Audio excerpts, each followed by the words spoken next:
Hi everyone, this is BL's Story of Love.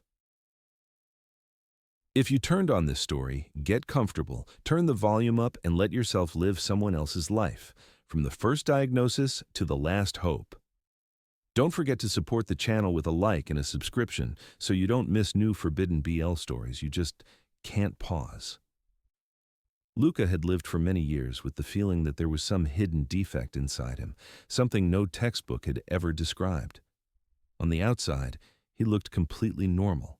Skinny, a little pale, with those soft features that make people automatically assume an Omega is fragile. He worked, rode the subway, went grocery shopping, answered client emails in the evenings, and smiled politely at his neighbors on the stairs. But every time the conversation turned to children, a tight, sticky knot twisted in his stomach. Since his teenage years, doctors gave him careful, rounded formulations. Unstable hormonal profile. Increased sensitivity to stress. History of inflammatory processes. Every new file, every blood test, every ultrasound ended the same way. Keep observing, don't stress, don't expect quick results. Luca learned to live between these blurred diagnoses, the way you live between stations on a slow train, always moving toward something that never actually arrives. In the past, he had already tried to move closer to that something.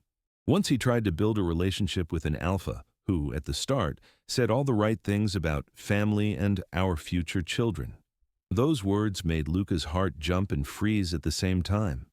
A few months later, after a couple of failed cycles and another hormonal therapy crash, the alpha said a sentence that left a scar in his head. Why do we need all this trouble if there are other Omegas? The relationship folded up neatly, like an unnecessary contract, and disappeared from his life. After that, Luca became more careful. He almost stopped talking about himself as a potential parent. When he met new people, he tried to steer the topic to work, books, movies, anywhere, as long as it didn't touch the zone where someone would inevitably ask about his future. His mother, living in another city, sometimes sent him messages with transparent hints. "Someday you'll have your own baby, you'll see." He answered with vague emojis and jokes, because he didn't know how to explain that he himself no longer believed in that. Another therapy crash changed everything. 1 month his body reacted to standard medication as if someone inside had pulled the emergency brake. His blood pressure spiked, his cycle failed, panic attacks rolled in like waves. The local doctor flipped through his thick file, looked at the long list of treatment schemes they had already tried, and without raising his eyes, finally said what Luca had been afraid to hear. He needed to go to a specialized clinic where they gather difficult Omegas. There, the specialists would decide whether there was any point in continuing at all. From the outside, the reproductive clinic he was sent to looked like any other private medical center. Glass, metal, a few decorative plants by the door. But inside, the air was different. Too clean, too filtered, filled with a mix of expensive disinfectants and light Omega perfumes. The corridors were as quiet as a library, and that quiet only made his anxiety worse. Luca sat waiting, twisting a plastic number card in his fingers, listening to papers rustling and chairs softly creaking around him. There was none of the chaotic noise of a public clinic. Everything moved smoothly, measured, as if other people's lives were being processed here by a well-oiled protocol. When the administrator called his surname in a soft, confident voice, he stood up, feeling his heart jump into his throat. Dr. Adrian Cole's office turned out to be unexpectedly simple. Light walls, a neat desk, a few monitors, one of them already showing Luca's results. On the windowsill, a couple of modest plants. On the wall, framed certificates he didn't even try to read. At the center of it all was the doctor himself. Alpha Adrian Cole was not like the alphas Luca was used to seeing in clubs or on the street. There was nothing showy or aggressive in him. Medium height, fit, dark hair pulled back neatly, light stubble. He looked less like a predator and more like someone who was used to holding very fragile things in his hands. His gaze was focused and attentive, but without that cold assessment that makes Omegas shrink into themselves. His voice was low, even, without pressure. He offered Luca a seat and for a while didn't ask any questions at all. He just scrolled through the electronic file, checked dates, results, previous treatment schemes. From his face, it was clear that he wasn't just skimming, he was really reading. Every new lab value seemed to layer itself onto some internal blueprint. When Adrian finally started talking, it didn't sound like an interrogation. He clarified the details of past inflammations, timing, reactions to medication, asked about surgeries. Luca answered mechanically, as if reciting someone else's biography. The words left him and fell onto the desk between them, while inside, with every clarifying question, the cold thickened. After the exam and another ultrasound, he was sent back to the corridor to wait while the doctor shaped the final conclusion. Those 20 minutes stretched into eternity. Luca stared at the floor, counted breaths, and tried to convince himself he wouldn't hear anything truly new. He had spent so many years in the gray zone of almost, maybe, we'll see, that his brain just didn't believe in a truly final answer. When they called him back, Adrian was already sitting with his hands folded. The monitor was turned off. That was the first thing Luca noticed. The doctor wasn't hiding behind the screen, wasn't going to talk to him while staring into numbers. He was looking directly at him. The explanation didn't actually take long, although for Luca, it stretched out endlessly. Adrian spoke evenly, without breaks, without pity in his voice, but also without that dry detachment people sometimes use to deliver bad news. He listed the facts. Old inflammatory processes, scar tissue, thin, weakened areas where everything should have been strong and elastic. Because of that, the chances of a natural pregnancy were not just reduced, they were almost zero. Luca heard the key phrases like muffled blows. Practically impossible. Extremely unlikely. Minimal chances. At some point he caught himself asking in a small, almost childlike voice, "So no way at all?" Adrian paused. It was an honest pause, the kind a person takes to check if he's not lying. Then he nodded slightly. "No way within natural processes," he clarified.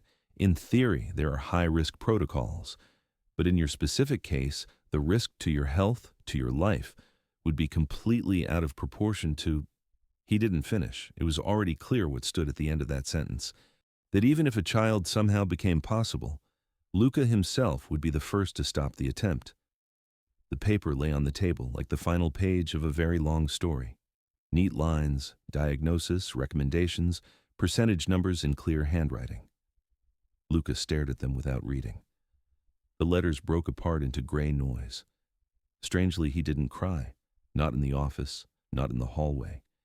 Instead of the breakdown he expected, there was only emptiness, as if he'd spent years walking with a huge, invisible backpack full of expectations, hopes, comparisons, and someone had just carefully cut the straps.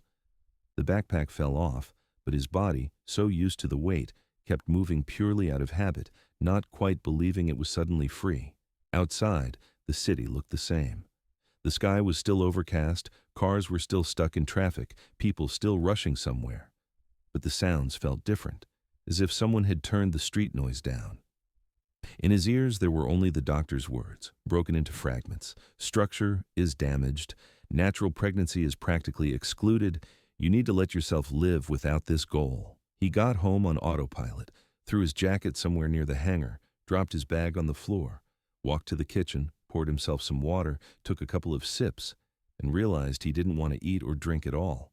In the end, he sat down by the window, pulled his knees up to his chest, and stared for a long time at the courtyard, slowly darkening, where windows lit up one by one in other people's homes.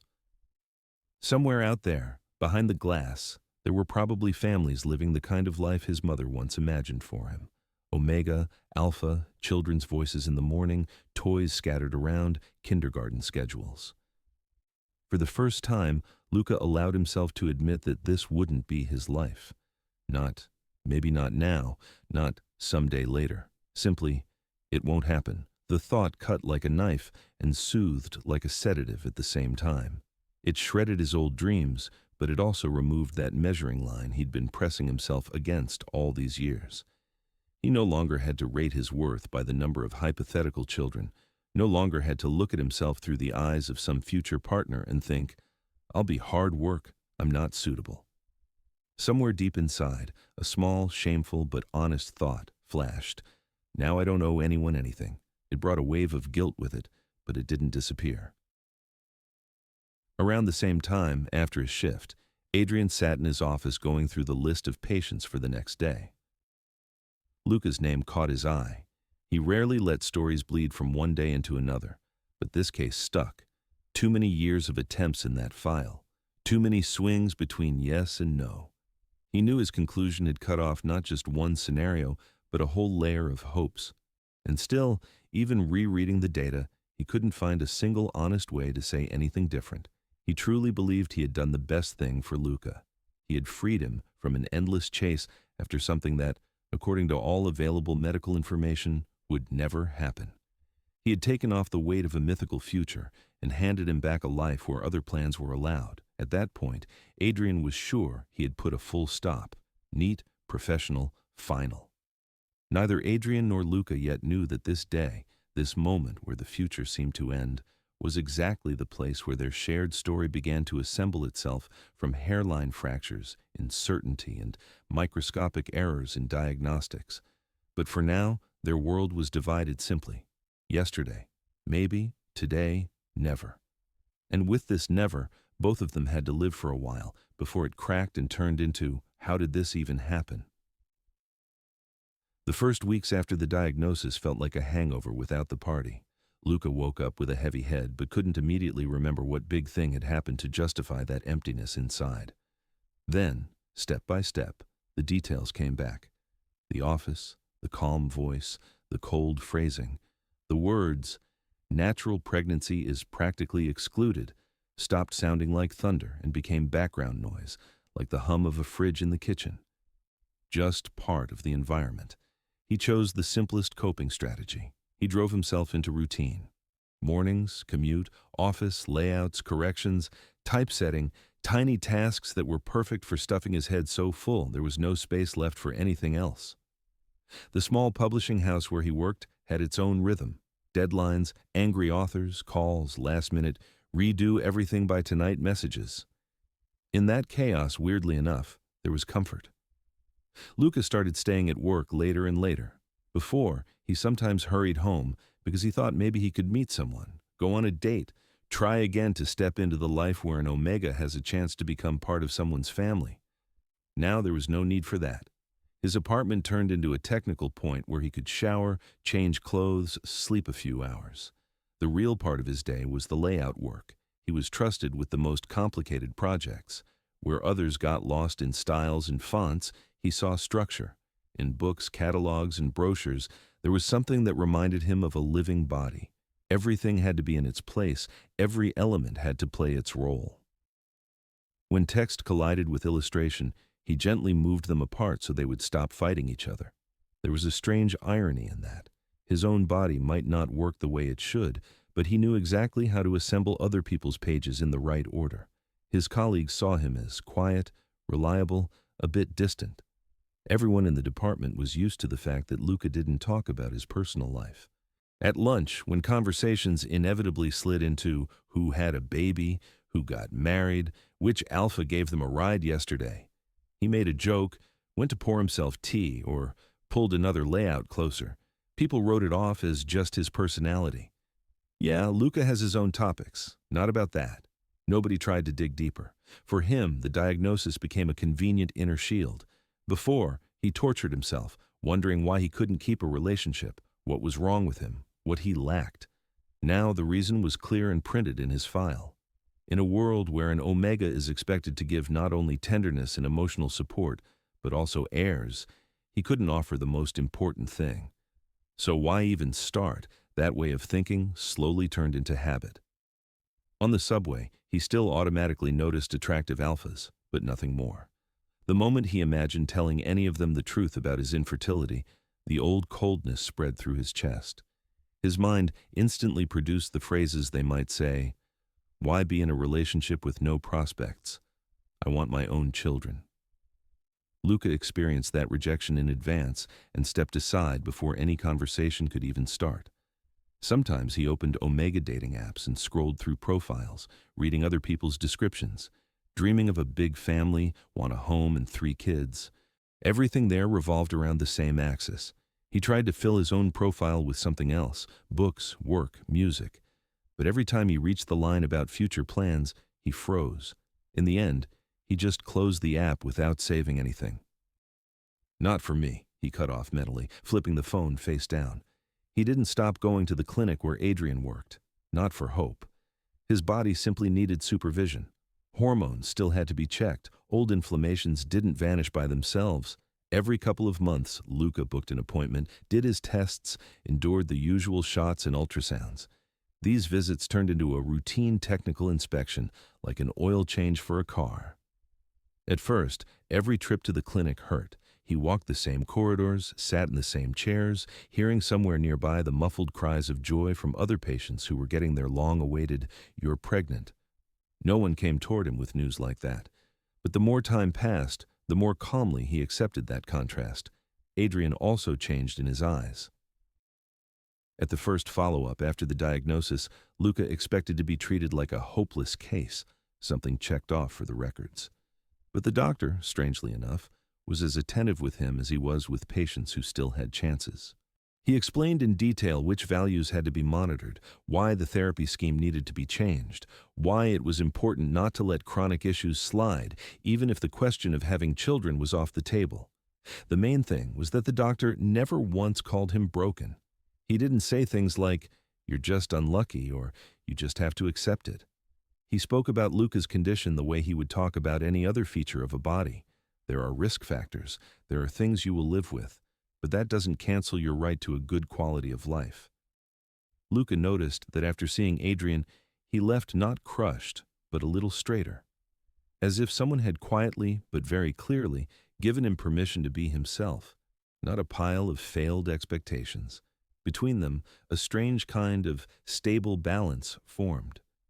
Adrian knew too much about his body for Luca to ever see him as just a pleasant guy. Luca respected professional boundaries too much to let himself fantasize. And yet, sometimes his thoughts slipped. In the evenings, sitting over a new book, adjusting line spacing and picking the perfect shade for a cover, little fragments appeared in his mind.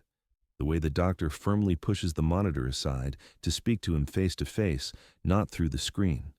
The way he explains complex terms in simple language, sketching diagrams on paper. The way he sees a bad spike in the lab results and doesn't raise his eyebrows tragically, but simply says, "Let's fix it." That's our working task. These details didn't quite fit into the attraction category. They rather went into the drawer labeled "people you can trust." Still, one night when he couldn't sleep again and was replaying the day in his head, the picture slipped. Instead of his desk at the publishing house, he imagined the clinic office. The ceiling lamp hung in the same way, and Adrian was sitting opposite him, but not in a white coat, in a simple dark t-shirt. Luca heard him speak, not in the formal tone of a doctor, but softer, almost homely. He cut off the fantasy sharply, rolled onto his other side, clutched his pillow. "Stop." "No." "You can't," he said, almost out loud into the darkness. He knew too many stories of the line between patient and doctor being crossed under the guise of a special connection.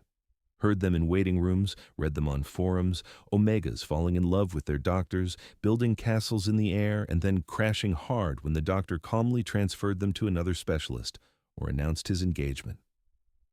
Luca despised himself for even a second letting his thoughts go that way. He went back to the explanation that had become his lifeline. He was just clinging to a person who symbolized honesty for him. In a world where too many alphas promised one thing and did another, Adrian, with his dry, precise, "Here are the facts and here's what we do with them," felt like an island. Attachment to someone who doesn't lie is not the same as being in love, he told himself. You can call it that, and calm down. Life around him kept confirming his decision to stay away from anything serious. Social media worked like a catalog of other people's scripts. An alpha from his old class posted a photo with a baby in his arms. Our little pack. A former Omega coworker smiled in front of a children's room overflowing with toys. A distant relative celebrated a wedding anniversary, writing 10 years and 2 kids. Luca learned to look at all this like a shop window he no longer entered. Not my section, he reminded himself. Once, his mother called and carefully steered the conversation toward her favorite subject. Not wanting to lie, Luca finally told her about the diagnosis in the driest possible terms. There was a long silence on the line, and then came all the phrases about medicine makes mistakes too. Miracles happen. We'll pray. He didn't argue, didn't explain he wasn't waiting for a miracle. He just switched the topic. After that, the calls became less frequent, but also less painful. At least the heavy question, "So when?" no longer hung unspoken between them. Time passed. The sharp pain of that first blow dulled into a dull scar. Luca really did start building other plans. He thought about saving up to move to a bigger apartment, closer to the center. Maybe one day open a small layout agency so he wouldn't depend on the moods of publishing clients. In his imagination, this future was lonely, yes, but not tragic. He saw a big desk, a large monitor, shelves full of books, a few regular clients, and quiet evenings where he didn't have to explain to anyone why there were no kids in his life. Sometimes his plans still caught on the word "we." He noticed he thought not "I'll move," but "we could rent a place closer to the sea," or "this kitchen would be perfect for us." In those constructions, the second person was blurry, faceless, nameless. The moment he tried to picture who could be there, the image fell apart. In that empty space, the outline of the doctor's calm face appeared, Adrian's hands drawing diagrams, Adrian's voice. Luca shoved the thought away, scowled, and went back to his layouts. Life after the canceled dream turned out not to be the end of the world, as he'd feared that first day. It was something more complicated. Not a cliff, but a sharp turn in the road. Yes, one of the main lines he'd used to measure himself in his future had disappeared, but others remained. Work, small joys, books, late walks, rare evenings with friends who didn't try to fix him, and also rare but important visits to the clinic where a calm alpha doctor kept his health in his steady, chart-filled hands. Luca truly believed that was it, that his story with reproductive medicine would end with maintenance therapy, and his story with Adrian would be reduced to polite, even checkups twice a year. He taught himself to live with the thought that the parenthood question was closed for good, like a book whose last chapter had been torn out and neatly thrown into the trash. He couldn't know that this torn-out chapter would somehow find its way back, in a completely different cover and in the hands of the same man who had once honestly told him, "There will be no pregnancy." That year, autumn came suddenly, without a long transition. Just yesterday the city had basked in warm, golden light, and today the sky was heavy and leaden, the wind tore posters off the walls, and by evening everything turned into a continuous flow of water and lights. The roads shone like wet glass, the few pedestrians hunched against the wind, burying their faces in upturned collars. Luca barely noticed the darkness falling. Several projects had piled up in the office at once. Authors nervously sent last-minute changes. The manager begged, "Just a little more, this is really important." White strips of text glared from the monitor. His eyes burned, but the habit of overworking had long become his second skin. He only pushed his chair away when the cleaning woman gently reminded him the office needed to be closed. Outside, the wet cold hit him like a slap. The wind cut through his jacket in seconds. The rain hit his face at an angle like small blades. Luca pulled his hood low, clutching a folder of printouts as if papers could somehow shield him from the storm. It was only a few minutes' walk to the train station, but every step felt heavy. The day's exhaustion mixed with weeks of bad sleep, and his blood pressure clearly wasn't normal. On the platform, a low buzz of voices rolled under the metal roof. The board flashed red, delays due to downed lines. People crowded under the awning, some yelling into their phones, some already resigned, sitting on benches and staring at their screens. Luca listened to the announcements for a while, then realized he'd be waiting a long time. With every minute, the cold bit deeper. His fingers went numb. A dull ringing built up in his head. He tried to call a cab, but the app showed one cancellation after another. On the city map, the area where Adrian's clinic was appeared in calm green, an island of stability, but getting there felt impossible. Luca walked along the platform a few steps, and suddenly the world shifted. At first, he thought it was just a strong gust of wind. Then his legs buckled, the folder slipped from his hands, pages scattering across the wet concrete. The voices around him became distant, muffled, as if someone had put thick glass between him and the rest of the world. A familiar wave rose in his chest, a sharp vascular spasm, heaviness, a choking tightness in his lungs. Not here. Not now, was his last clear thought before the darkness closed in. He came to under white light, the smell of antiseptic, the even beep of a monitor, the rustle of disposable sheets, all painfully familiar. His head buzzed, his body felt like cotton. For a while he lay with his eyes closed, trying to stitch together the last events. Autumn, the platform, noise, falling. So he really had blacked out. The voices nearby were soft, but one of them he didn't even need to listen for. That low, calm tone, with a slight rasp at the ends of phrases, was already stored in his inner sound library. Adrian. Luca opened his eyes and saw him almost at once. The doctor stood by the bedside table, looking at the monitor and holding a tablet in his hand. White coat, dark sweater underneath, shirt collar slightly open. His gaze was focused, but not alarmed. "You picked the worst possible day to test your blood vessels," Adrian said. His voice was dry, but there was warmth behind the sarcasm. Luca just blinked. The words vanished into his general exhaustion, but the facts were clear. The storm, the downed lines, the nearest hospital, and pure chance had delivered him right here. Adrian had already done everything protocol required. The IV drip was slowly stabilizing his pressure. A blanket was layered over another blanket, chasing the last chills away. The crisis was over. There was no immediate danger. But sending a patient home into weather like that right after a collapse felt wrong. A spare room was free, and the decision to keep Luca until morning came easily, almost automatically. Night settled over the clinic like a thick physical layer. Most of the lights in the corridors were switched off, leaving only the dim emergency ones. The nurse's footsteps grew rare and measured. Somewhere behind the wall, a TV murmured softly in the waiting room, but here the sound shrank down to a quiet, soothing hum. Luca lay staring at the ceiling. Sleep wouldn't come. His body had accepted the medication's help, but his mind was only spinning faster. The damp cold from outside felt like it had seeped under his ribs.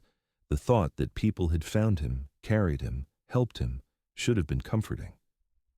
Instead, that old, heavy feeling was rising again. Loneliness multiplied by weakness. The diagnosis that had once felt like armor suddenly looked like a sentence. He lay in a hospital bed, an IV in his arm, and saw himself from the outside. An Omega in his early 30s with unstable health, a burned-out dream of children, dragging through a storm with a folder full of someone else's texts. The world was holding up an ironic mirror. "Here, look, this is the life you've built." The door slid open quietly. Adrian first looked in the way any doctor does during a night round. Check the monitors, ask the standard, "How are you?" Leave a polite remark and move on. But instead of a scripted phrase, he paused. Luca's face wasn't just pale, it looked drained. His gaze wasn't on the ceiling, but somewhere far beyond it. His shoulders were tense under the blanket, his fingers clenched in the sheet. Physically, everything seemed okay.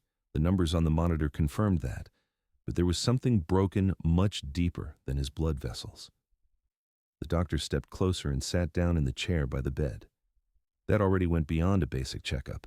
He could have pretended not to notice the emotional state, hide behind protocol, but something inside refused. "Worse than usual," Luca said quietly, surprising himself by saying it out loud. The phrase hung in the air. He didn't specify what exactly was worse: his blood pressure, his mood, his life in general. Adrian understood without details. People in that state rarely talk about numbers. He didn't say the standard, "You're just tired." He didn't insist that everything will get better either, even if that might be true. He wasn't the one who had the right to downplay this loss. Instead, he very calmly drew a clear line between two realities: the medical and the human. There is a biological fact that can't be changed, and there is a man whose life is not limited to a single function of his body.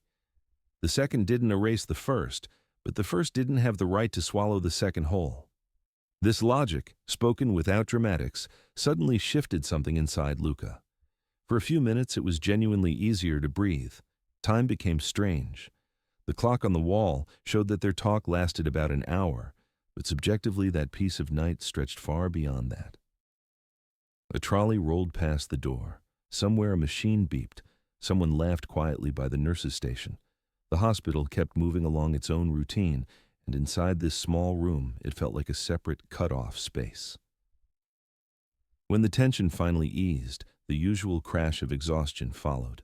Luca felt his eyelids grow heavy, his body begging for sleep. Adrian got up, ready to leave, to put the distance back, to let the patient rest. Luca's fingers tightened in the sheet on their own. "Don't go. Stay. A little longer," he whispered. That request sounded like something that shouldn't exist in a hospital room at night. Too personal, too honest. Adrian froze in the doorway. Over the years, he'd built very strict boundaries that protected both him and his patients. Don't promise what you can't give. Don't become the only support someone leans on, only to be pulled away later. Don't turn medical care into emotional dependency. But right now, he wasn't seeing an abstract omega. He saw a particular person who had carried far too much, far too quietly, for far too long. He knew that a refusal now would feel like yet another rejection, the kind Luca had no defenses left against. Adrian came back and sat again. Not on the edge of the bed, not too close. He kept enough distance not to destroy the last appearance of protocol, but it was clear he had already stepped outside it. They were silent for a long time. Luca listened to the rain tapping against the window frame, to the glass rattling softly in the wind. Right next to him, another person breathed slowly, evenly. That silence said as much as their earlier conversation. In it, the fears built up over days, months, years, slowly thinned out. Just having someone next to him who knew all his most vulnerable secrets and still didn't push him away worked better than any tranquilizer. When his first real sleep in weeks began to creep up on him, the words from the conclusion suddenly flashed in his mind. Natural pregnancy is practically impossible. The link between that phrase and the living alpha sitting in the chair created a strange inner tension, as if in one point a prohibition and a possibility of new life met each other. He turned his head. In the dim light of the bedside lamp, Adrian's profile looked sharper.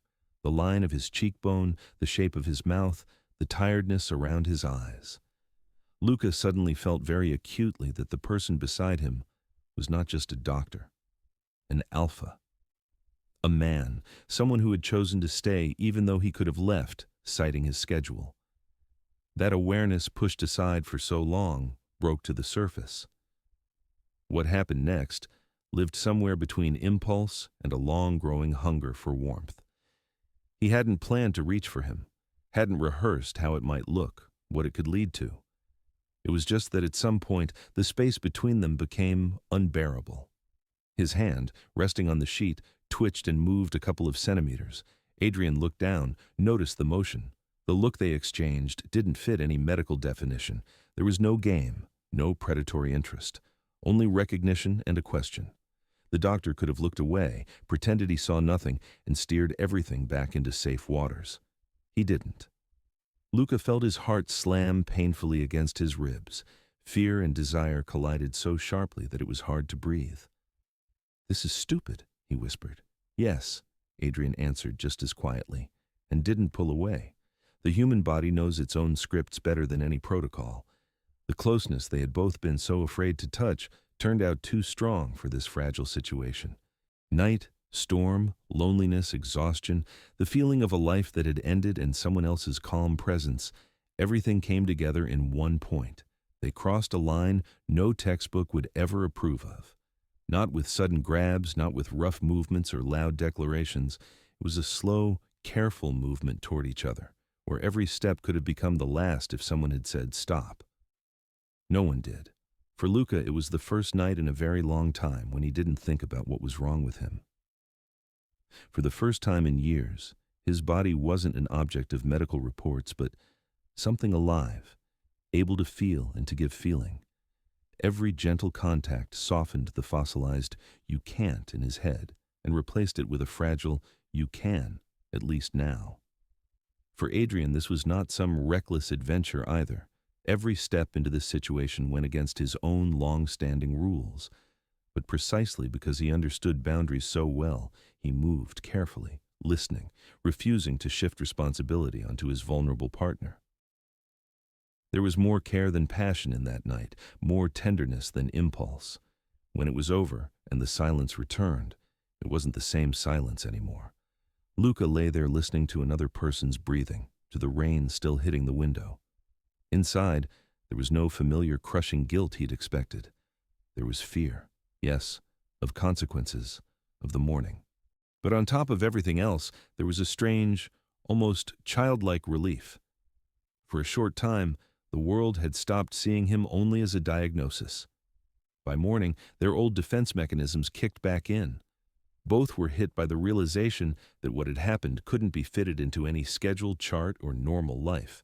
No paper rule had ever been written for nights like that, a silent agreement formed between them, never voiced, but clearly understood.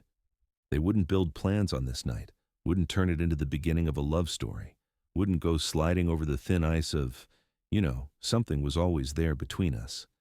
This would be a separate, torn-out page, easier to bury deep in memory. Only human bodies and fate had never agreed to those kinds of contracts. Somewhere inside, another process had already started, one that didn't care about protocols or professional discipline. In a few weeks, it would force both of them to return to that night they were trying to call a mistake and give it a different name. The morning after that night didn't start with loud confessions, but with the careful reattaching of masks. Luca woke up earlier than usual, not from an alarm or a nurse's voice, but from the surreal feeling that something wasn't quite real. The ceiling was the same, the walls the same, the faint hum of ventilation, the soft shuffling of steps in the corridor. Only his skin remembered someone else's warmth and his muscles, an unfamiliar gentleness in the way someone had handled him. Adrian was no longer in the room. On the bedside table stood a plastic cup of water. In the file, hung at the foot of the bed, there were printed recommendations. Everything looked as if the night had followed the usual medical script: episode, stabilization, observation, discharge. No extra details, no clues to grab and say, something else happened here. This sterile correctness stung more than any words. Luca sat up, listening to his body. It answered with mild fatigue, but not pain. No bruises, no sharp aches, no signs of roughness. Only that strange lightness, always carrying a trace of anxiety. If everything was so right, why did he feel so hollow inside? The discharge went exactly by the book. A duty doctor, not Adrian, stepped in, checked his pressure, gave the standard advice to take it easy for a couple of days, printed the paperwork. In the list of names and signatures at the bottom, Adrian Cole's name appeared, but Adrian himself didn't. Luca caught himself waiting for at least one quick glance at the end of the hall, one accidental crossing by the nurse's station, but the path to the elevator stayed strangely empty. Outside, the city greeted him with a damp, glassy light. The storm had passed, leaving puddles, broken branches, and the fragile sense that things could have ended much worse. Luca slowly walked to the bus stop, rode home staring out the window, and tried to fit the night into the only acceptable formula. Nothing happened.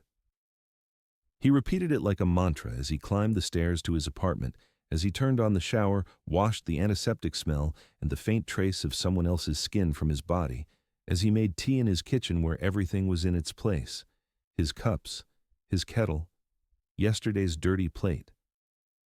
Here, the night felt even more impossible, as if in the polished, carefully controlled world of the clinic, they had issued him a different body and a different life for a few hours, then neatly taken it all back. The next day, Luca wrote an email to the clinic. No emotions, just a dry, almost official tone. He thanked them for the quick help, asked a couple of questions about the medication, confirmed he was feeling better. Not a single who was on duty that night, not a single personal line. It was his first conscious attempt to push everything back into the frame of protocol. The answer came a few hours later.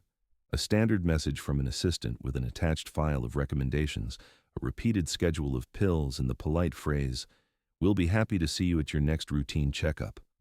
No personal note from Adrian, no extra comment. Luca read the email twice, as if something might be hidden between the lines. There wasn't. It made things both easier and harder. He started restructuring his life as if nothing had happened. He went back to work 2 days later, explaining his absence with a little cold and bad weather. No one pressed him. The office had long been used to his occasional health glitches. Once again, layouts, deadlines, calls, changes. The event stream quickly covered the fragile memory of falling asleep with someone else's steady breathing next to him. Luca made a decision. He would no longer go to Adrian just because. No more dropping by with new results, no extra visits, just to make sure. He began sending all his labs through the clinic's general email, addressing them to the department, not to a specific doctor. Whenever they booked him with Adrian, he politely asked to be transferred to another specialist, citing his work schedule. From the outside, it looked like normal patient redistribution. No one but the two of them saw anything special in it. Inside, every such refusal landed like a quiet but solid blow. Luca learned a new art, the art of avoidance. He memorized the hours when Adrian usually saw patients and booked appointments at other times. He stopped lingering in the halls, kept his eyes on his phone when he heard a familiar step. Work became both salvation and punishment. He loaded himself until there was no free space in his week, took on extra projects, agreed to night shifts if necessary, anything to avoid being alone with the memory of someone else's hands. His schedule left almost no gaps where thoughts about the future could squeeze in. No weekends, no parties, no dates, only a safe, predictable routine. The diagnosis, which had once felt absolute, now became an even harder shield. He shut down any hint of interest from alphas at the very start. He joked too quickly when colleagues said, "You should find someone already." He watched himself from the outside and saw someone who turned himself away in advance so as not to hit yet another point of pain. Sometimes, late at night when he and the cleaner were the only ones left in the office, Luca felt an ache for that night. Not as for a sexual memory, but for a moment when he wasn't just a sum of symptoms in someone else's eyes. That was the worst part, not the touch itself, but the look of a person who knew his diagnosis, his limitations, his entire stack of test results, and still didn't see him as a broken machine. He tried to push that memory away. Every time it rose up, Luca forcibly dragged his attention back to the lines of text on the screen, the color of a cover, the size of a font, anything, as long as it wasn't the memory of being warmed by someone who, just for that night, didn't require terms and conditions from him. Adrian, at that time, was building his own system of defenses. Officially, he blamed his schedule. The clinic really was expanding. Patient flow was growing. All of that was true. At staff meetings, he spoke calmly about the need to redistribute workload, took on more complex cases others wanted to avoid. In the list of omegas whose hormonal health he managed personally, Luca's name no longer appeared. When assistants dropped a file with Luca's new test results on his desk, Adrian caught himself wanting to linger on the name, to ask, "How is he?" and instantly hit the internal off switch. He signed the forms like dozens of others, with the same neat, clear hand, no extra notes. If a consultation was required, he sent Luca to a colleague whose skills he trusted completely. On paper, it was the perfect solution. No ethics violations, no suspicious overlaps. But every time he walked past the office where Luca now met other doctors, something pinched inside. The professional in him was relieved. The patient was in good hands. The man in him strongly felt that he himself had stepped away from the chance to be anything in this man's life, besides a source of pain and conflict. Adrian had always considered himself someone who controlled his boundaries.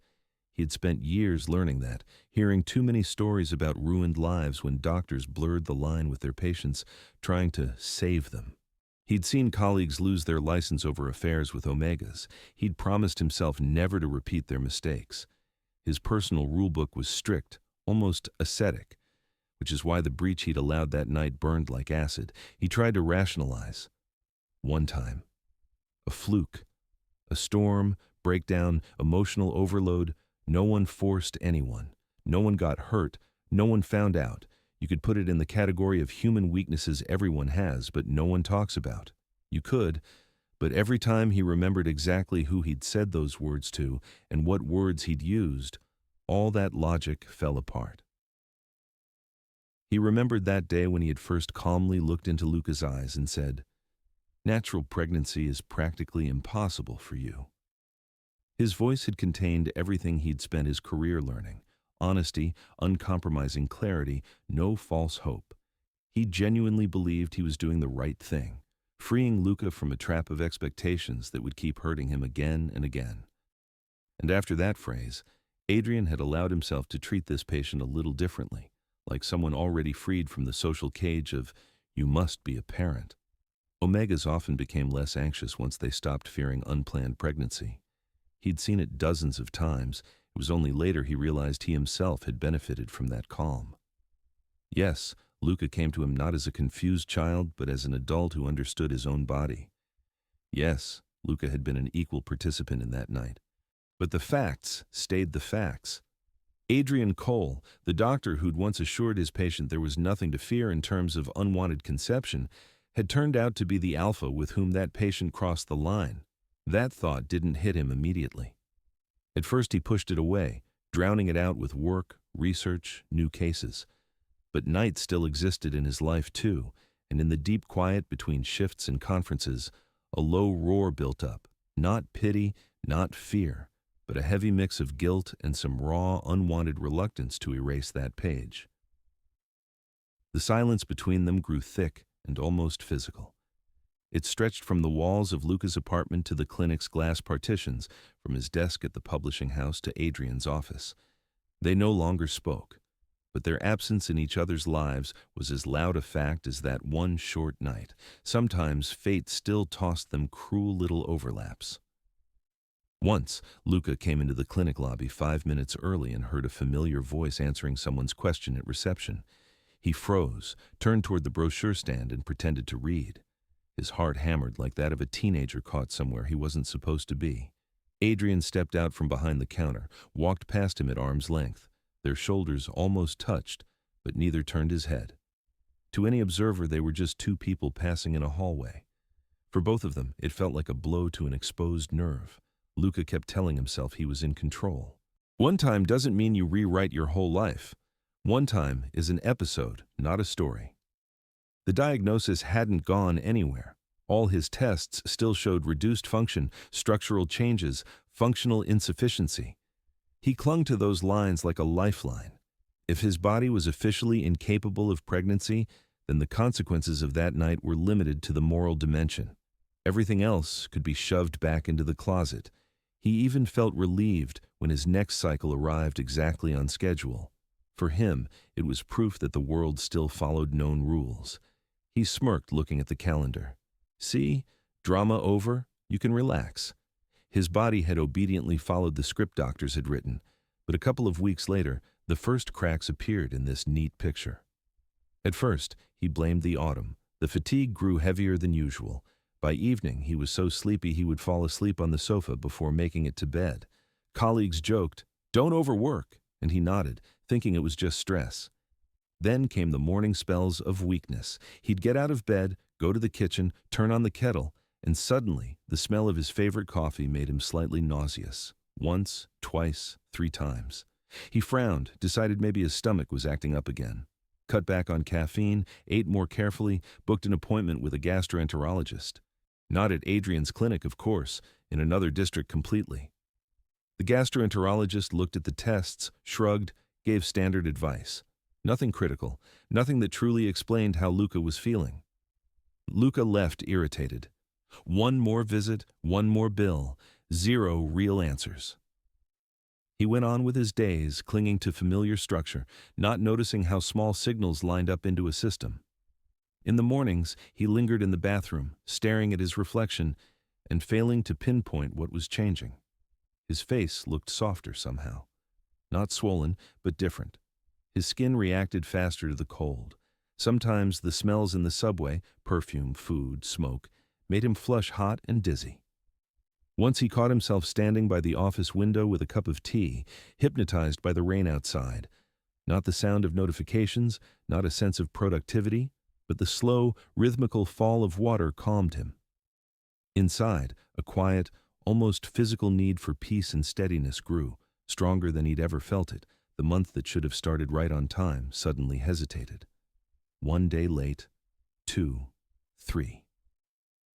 Luca didn't pay much attention at first. For him, hormonal glitches were more rule than exception. He just noted that his body was playing tricks again. On day 4, a flicker of unease rose up, but he pushed it down with a cynical thought. I, of all people, know exactly how my body works. He remembered the percentages written in the conclusion, the tiny, almost zero numbers. The calm voice that had told him, natural pregnancy is practically excluded. In Luca's world, that practically had long since been erased, turned into absolutely. He held onto it like a promise of safety. If it can't happen, it won't. And if it won't, then he can allow himself a little more than another omega, at least one forbidden night. Now his body was behaving as if it had never read that report. The morning nausea turned into a daily visitor instead of a random guest. The smell of coffee pushed him away every day now. Fast food, which he'd used to eat without any problem, suddenly became unbearable. One glance at a greasy wrapper and a bitter taste filled his mouth. His emotions twisted too. A random commercial or a short story about a lost dog could bring tears to his eyes. He chalked it up to autumn, hormones, exhaustion, too many things on his mind. Until one morning, standing at the bathroom mirror, he noticed his fingers resting on his lower belly and staying there. Just a second. Just a breath. And under his hand a thought flickered so faintly he almost missed it, but his whole body froze for an instant. What if they were wrong? The idea was so absurd he almost laughed. A doctor whose competence he trusted completely. Tests filling a whole folder, years of consistent diagnoses, one night that wasn't supposed to lead to anything but comfort and morning shame. And now, this thought. Luca jerked away from the mirror as if it had shown him someone else's face. His heart raced. A lump rose in his throat. He grabbed the sink, closed his eyes, and took a few slow breaths, forcing the panic back down. It's just a glitch, he told himself. Autumn, nerves, work, diet, pick anything. Bodies love to play tricks on people who take their signals too seriously. He would have kept clinging to that version if, a few days later, the delay and morning weakness hadn't been joined by one more detail. That detail dragged not only the diagnosis back into the light, but also every word, every pause, every look from that night, and the silence they had tried so hard to build after their forbidden step stopped being protection and turned into a threat. Because in that silence, something else could now be heard very clearly, something neither of them had ever planned, a new life that hadn't bothered to ask for permission from any of their protocols. For the first few days, he still told himself it was just autumn. Luca blamed everything on the weather, on overwork, on his nerves. The tiredness became thick, like syrup. He woke up already exhausted, dragged himself out of bed by sheer willpower, made it to the shower and caught himself standing under the warm water longer than usual, as if trying to wash off something he didn't dare name. Then, nausea joined the general exhaustion. At first it was rare and mild, like a distant echo. A slight wave of sickness when someone turned on the microwave in the office kitchen, and the smell of reheated food spread through the air. Unpleasant, but tolerable. Something you could ignore if you focused on an email or a layout. Then, mornings turned into a separate disaster zone. Luca got up, walked to the kitchen, and already on the way to the kettle, felt his stomach tighten with a cold, empty surge. His favorite coffee, which until recently had felt like the only joy at the start of the day, suddenly became an enemy. As soon as he opened the jar, the bitter, spicy aroma seemed to turn him inside out. He winced, pushed the cup away, made himself weak tea instead, and repeated like a spell, "It's just my stomach. It's just stress." Sleepiness after meals seemed logical. If you hardly sleep at night, at some point your body will start switching you off by force. But the way he was knocked out in the middle of the day worried him. During lunch break, he sometimes didn't even finish his soup before his eyelids grew heavy and his thoughts sticky. His colleagues joked that he lived in the office and told him to take a vacation. Luca nodded, smiled, and thought that if he stopped even for a week, he'd have too much time to listen to his own body. Smells became enemies. On the subway, someone's perfume hit his sinuses like a punch. In the supermarket, the mix of meat and cleaning products made his stomach flip. In the little coffee shop on the corner, where he used to go almost automatically, he now held his breath. His body reacted in ways it never had before, even in the worst periods of hormonal imbalance. Experience of living with an unstable system whispered, this could be anything. A side effect of medication, a change of season, built-up exhaustion with a layer of unprocessed medical trauma on top. In his head there was a whole library of explanations, each one allowing him not to think about the main one. When the delay in his cycle joined the nausea and sleepiness, Luca, out of habit, chose the most convenient explanation. Just a glitch. For him, that was normal. His body sped up and slowed down. Doctors had told him more than once that with his hormonal profile, irregular cycles were almost to be expected. He marked the delay in his calendar with a small dot and tried not to attach any meaning to it. By the third day, the dot turned into a pit.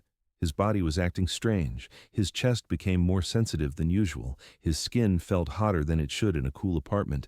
His appetite jumped from total indifference to sudden, sharp hunger. One night he woke up with a craving for something very specific, cold and salty, and caught himself standing barefoot at the fridge at 3 a.m, staring at the shelf with pickles as if they were his only salvation, and swearing at himself for it. At some point he gave in and booked an appointment with a general practitioner. Not at the clinic where Adrian worked, but at an ordinary district clinic, with no shiny corridors and no familiar names. He needed anyone but the doctor whose face and voice were tied to that night. The therapist was a tired, middle-aged beta with a hint of irritation in her voice and the habit of skimming through charts. Luca listed his symptoms in an even, almost detached tone, the way he'd done dozens of times. Fatigue, nausea, appetite changes, sensitivity to smells, delay. The doctor nodded, asked clarifying questions, noted things down in the electronic record.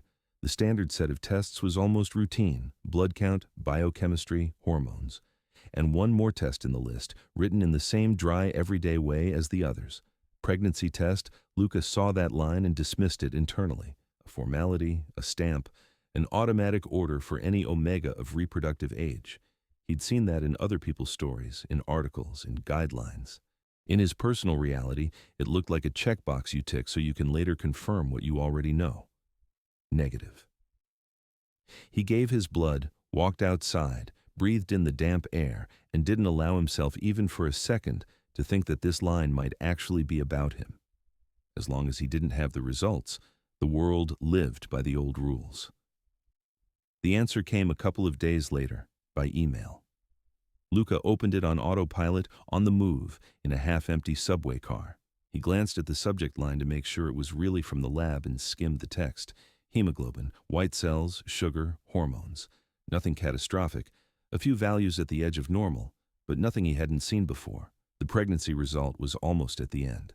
Small, unremarkable, with 2 columns. Result, reference range. He expected to see the usual negative or a 0. Instead, there was one word: positive. For a few seconds, he simply didn't understand what he was reading. His brain stumbled, like a text cursor crashing into a line in the wrong language. His fingers clenched around the phone so hard, his knuckles went white. The subway hummed around him. Someone was talking on speakerphone. Notifications beeped somewhere. All that noise moved far away, as if someone had pushed sound underwater. The first thought wasn't joy and not even fear. It was a clean, sharp mistake. The lab could have mixed up samples. The system could have glitched. The doctor could have entered something wrong. The world should sooner fall apart than this line be true. He got off at the next station, even if it wasn't his. Found a bench on the platform and dropped onto it, not really looking where he sat. The phone lay in his cold hands like a hard rectangle. The word at the bottom of the screen glowed as if someone had highlighted it with a marker. Positive. Adrian's office flashed in his memory, his voice, calm and firm. The part about tiny probability, damaged tissue, practically impossible natural pregnancy. Back then, Luca had heard not just the words, but their subtext. You can stop being afraid. He'd built his inner world on that as on a foundation. And now, the foundation cracked. He got home on autopilot. He didn't remember how he left the station, crossed the road, climbed the stairs. The apartment was cool and empty. Luca closed the door, leaned his back against it, and slowly slid down to the floor, still holding the phone. Then he switched on the light and read the email again, letter by letter, as if that could change the meaning. He spent the night in a state like fever. Scenes spun in his head, one more absurd than the other. The lab mixed him up with another omega. The system was wrong. His body gave a false positive on his medication. Anything at all, as long as it wasn't the literal reading of that line. In the morning, he booked another lab, then a third one. He poured money, time, and energy into it as if he could fill the chasm with receipts and queue tickets. Everywhere they ordered the same test, everywhere the result came back with the same word, positive. The ultrasound became the last point. Lucas sat on the edge of the exam couch in an unfamiliar clinic, clutching the disposable sheet while the specialist, a stranger, neutral and attentive, moved the probe across his belly. He didn't look at the screen. He was afraid. He only listened to the doctor's voice. The voice was businesslike but not cruel. Yes, inside there was something that needed a medical term, a very early date, no clear form yet, but with one unmistakable sign that left no doubt. A body everyone had expected only glitches from was doing what other Omega's bodies did. The room smelled of gel and paper. Luca walked out holding a thin printout with black and white dots and lines. The date, estimated gestational age, measurements. He folded the sheet in half, then in half again, as if trying to shrink the fact itself, and put it into the inner pocket of his jacket. Even through the fabric, the paper burned like something hot. Reality became undeniable. You could argue with one lab, you could say one specialist messed up, but when 3 tests and an ultrasound lined up on the same conclusion, denial turned into lying to yourself. A carousel of questions roared in his head. How was this even possible? What exactly in his body had decided to ignore the prognosis and the percentages? Had Adrian been wrong in his assessment? Or was this that very rare, almost mythical case doctors like to write about in journals, but never really expected to see in real life? And above all, these questions hovered another, the stickiest one. Who was responsible? There weren't many options. In recent years, Luca hadn't had any partners except that night. No random hookups, no short-term flings. He'd kept his life tightly shut, fenced off from unnecessary contact. The only alpha he had let that close was the same man who used to write his diagnoses and prescriptions. The thought that what was now growing inside him was the result of that impossible combination where a professional prognosis and human weakness had lined up, shattered his picture of the world. The body that had always been considered incapable was suddenly doing what many other Omegas endured years of procedures to achieve. It could have been a miracle, if not for the context. Luca didn't feel a miracle. He felt his morning nausea, which he was already used to, turning into a symbol, not just of a physical process, but of everything that would now inevitably stand between him and Adrian. Every new wave of sickness made the old diagnosis more fragile. Every smell that made him gag reminded him the world no longer obeyed the rules they had once thought unshakable. And the clearer the fact of pregnancy became, the harder it was to hide behind the soothing idea of just a glitch. His body no longer gave him the right to pretend he knew his fate in advance. The moment when it became clear he couldn't put this off anymore didn't come suddenly. It crept up over days. Luca woke up, went to work, ate, came home, and every time his thoughts slammed into the same place, into Cole's name on the old reports. He could go to as many other clinics as he wanted, redo tests, listen to impersonal voices of other doctors. But none of them was the man who had once calmly told him he could stop being afraid of the word pregnancy. And none of them had seen the whole story. At some point he realized he was just sitting in front of his monitor at the publishing house, staring not at a layout, but at the search bar. The clinic's name, personal account, book appointment. His fingers typed his login and password on their own, flinched at the name Cole in the list, and still pressed confirm. They gave him the earliest possible morning slot. Just a few days away. For Luca, those days stretched like sticky rubber. He lived like a man with a court date already set. He did normal things, but every little action felt like a rehearsal for the main conversation. On the day of the appointment, he arrived early, sat in the lobby, squeezing a file with test results and the ultrasound printout in his hands. The corridor felt painfully familiar, the same smell of antiseptic, the same soft steps of staff, the same muffled voices at the front desk. Only inside, everything was different. Before, this place had meant searching for support. Now, it was the point where something had cracked. When the receptionist called his name, Luca stood up too sharply, as if someone had pushed him. The walk to the office was short, but every step pulsed in his temples. Door, handle, soft click, and he was inside. Adrian sat at the desk scrolling through the electronic file. For a moment, Luca saw the same doctor he'd been visiting for months, focused, composed, a bit tired Alpha with calm eyes. That image almost brought back the old sense of safety, right up until Luca put the file on the table. The doctor looked up, took in his tense shoulders, pale skin, trembling fingers. Then his gaze dropped to the documents. He opened them and flipped through the first page, the second, looked at the tests, at the reports, at the ultrasound picture. Something in his face shifted. His jaw tightened slightly. A vertical crease appeared between his eyebrows. No panic, no theatrics. But someone who knew how to read micro-movements could have said the usual confidence had slipped. Adrian read the results twice. The doctor in him instantly started building a schema. How much time had passed since the last checkup, what medications had been prescribed, what the blood flow, endometrium thickness, scar descriptions had looked like, what had been there then that they hadn't caught, what had changed now. He reached for the computer, brought up old images, opened past reports. The old wording looked just as solid as on the day he'd written it. Extremely low probability of spontaneous pregnancy. Structural changes incompatible with full-term carrying. Psychological adaptation to life without plans for biological children recommended. Phrases into which he had poured honesty now stared back at him as evidence. In his mind, a quiet but fast calculation began. In theory, bodies are capable of rare, spontaneous improvements. There are case reports where tissues considered hopelessly damaged partially recovered. Immune reactions, individual regeneration specifics, barely visible lifestyle changes, sometimes all that adds up to a chain standard, tests simply don't catch. This could be one of those 1 in thousands cases, in theory. In practice, a real person was sitting in front of him. The same person to whom he had once said, almost word for word, "You can stop living in fear of unwanted pregnancy." The same person with whom he had crossed a line every medical ethics book warned about. And now, this person was holding results that erased their previous conversation.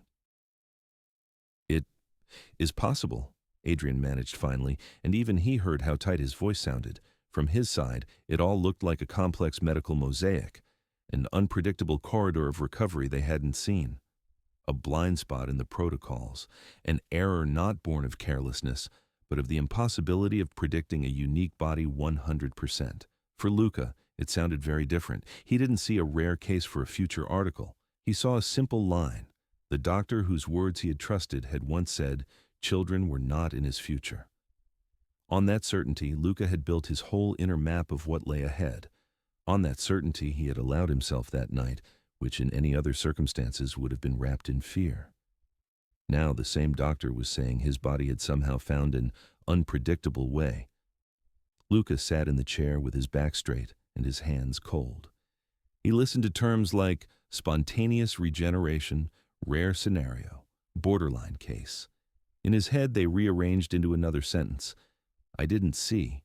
I was wrong. And into one more sentence he couldn't bring himself to say out loud.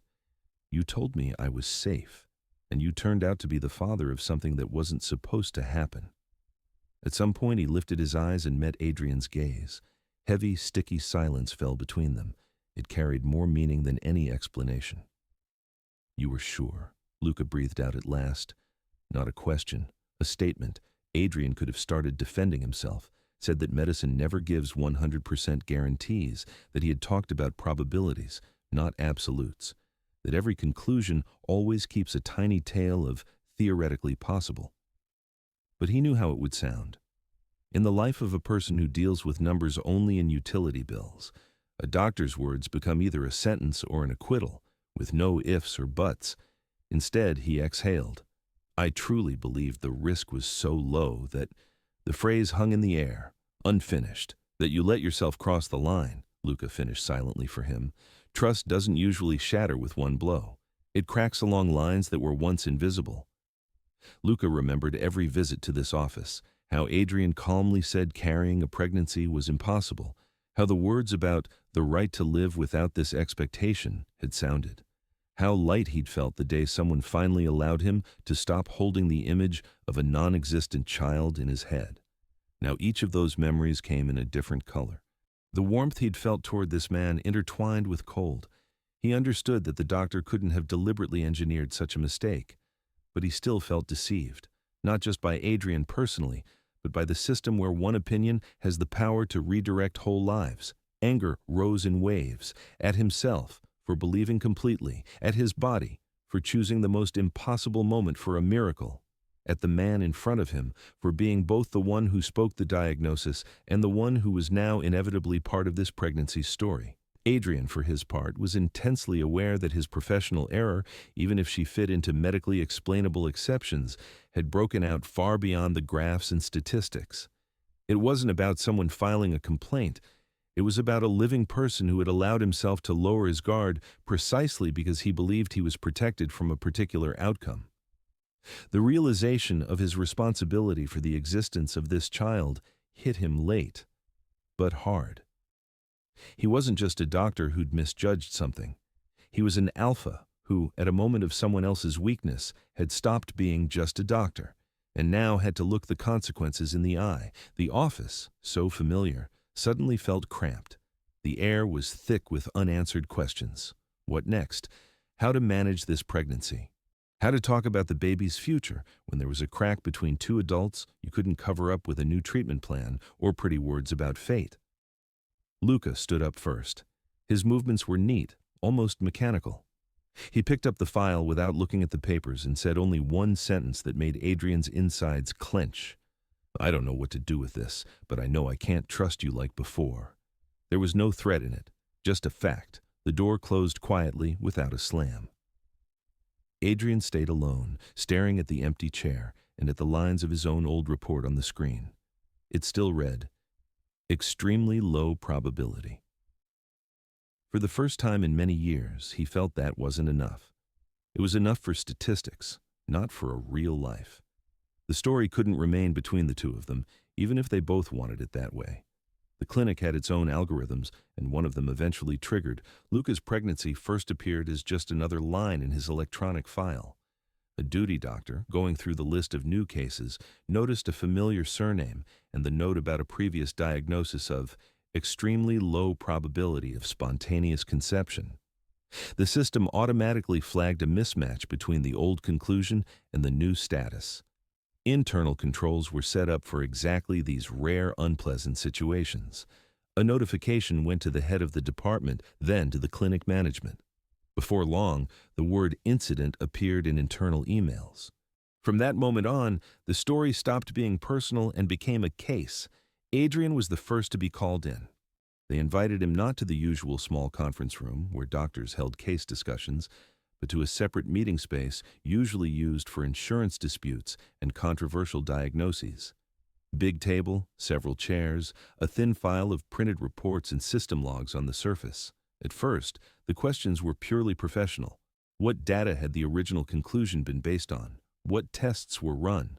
Had there been any reason to doubt the results?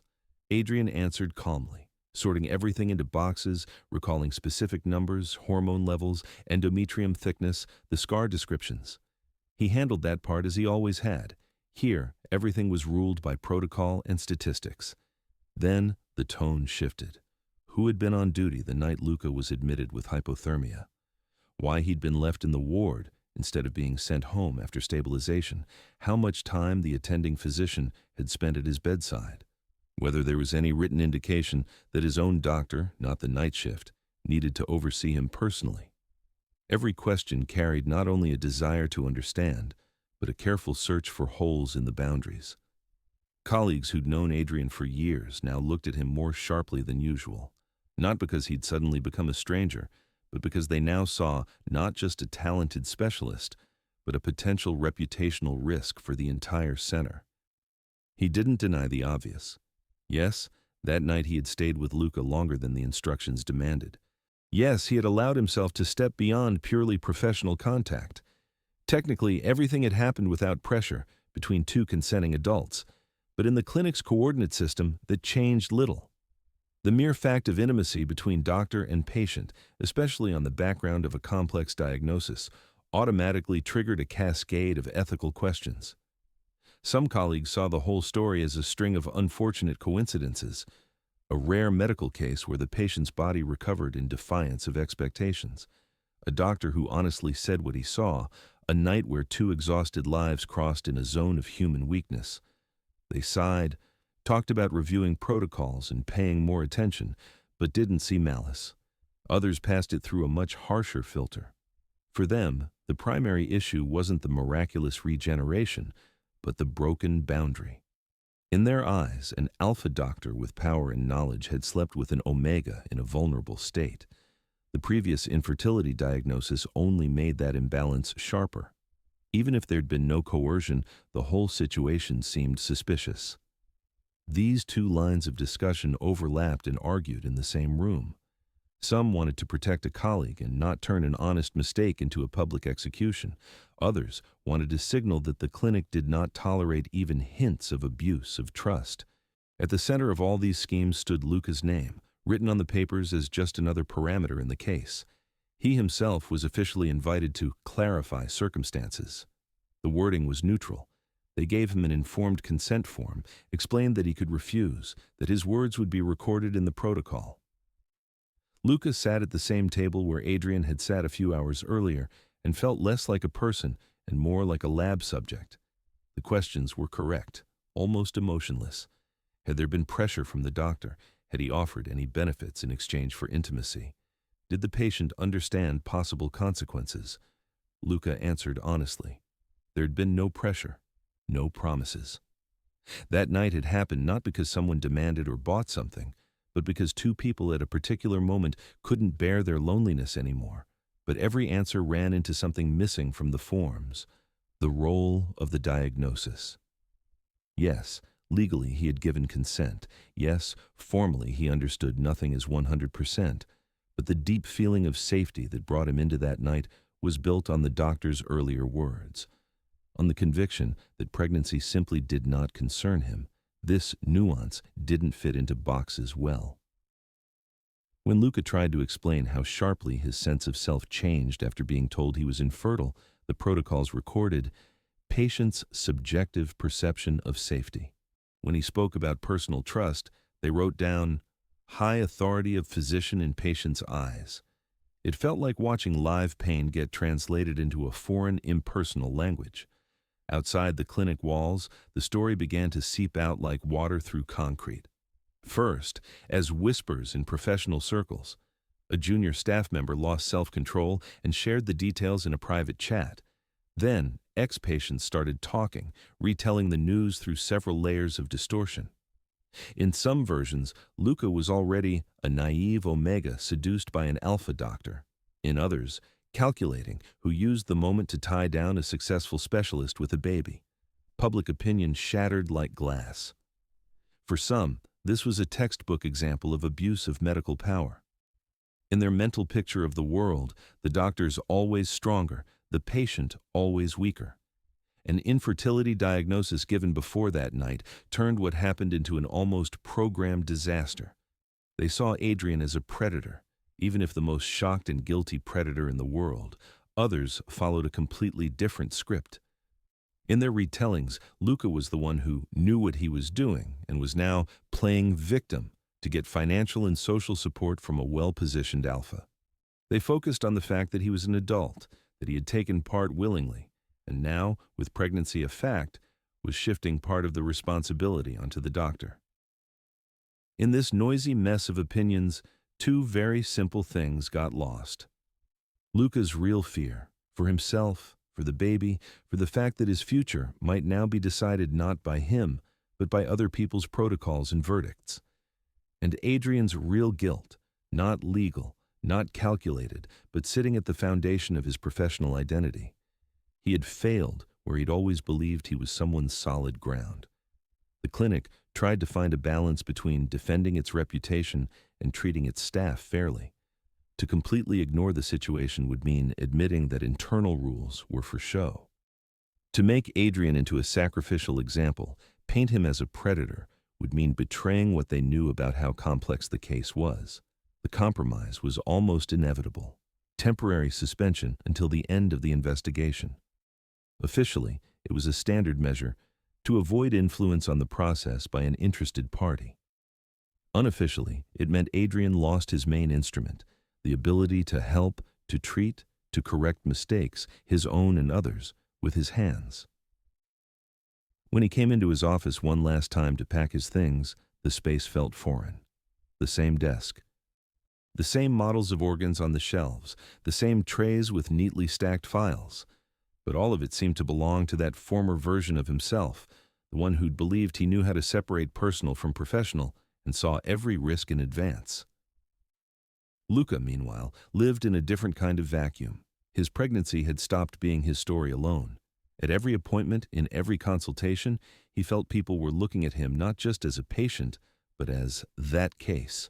Some were gentle, some cold, but in many eyes he caught a glimmer of curiosity that didn't match his anxiety at all.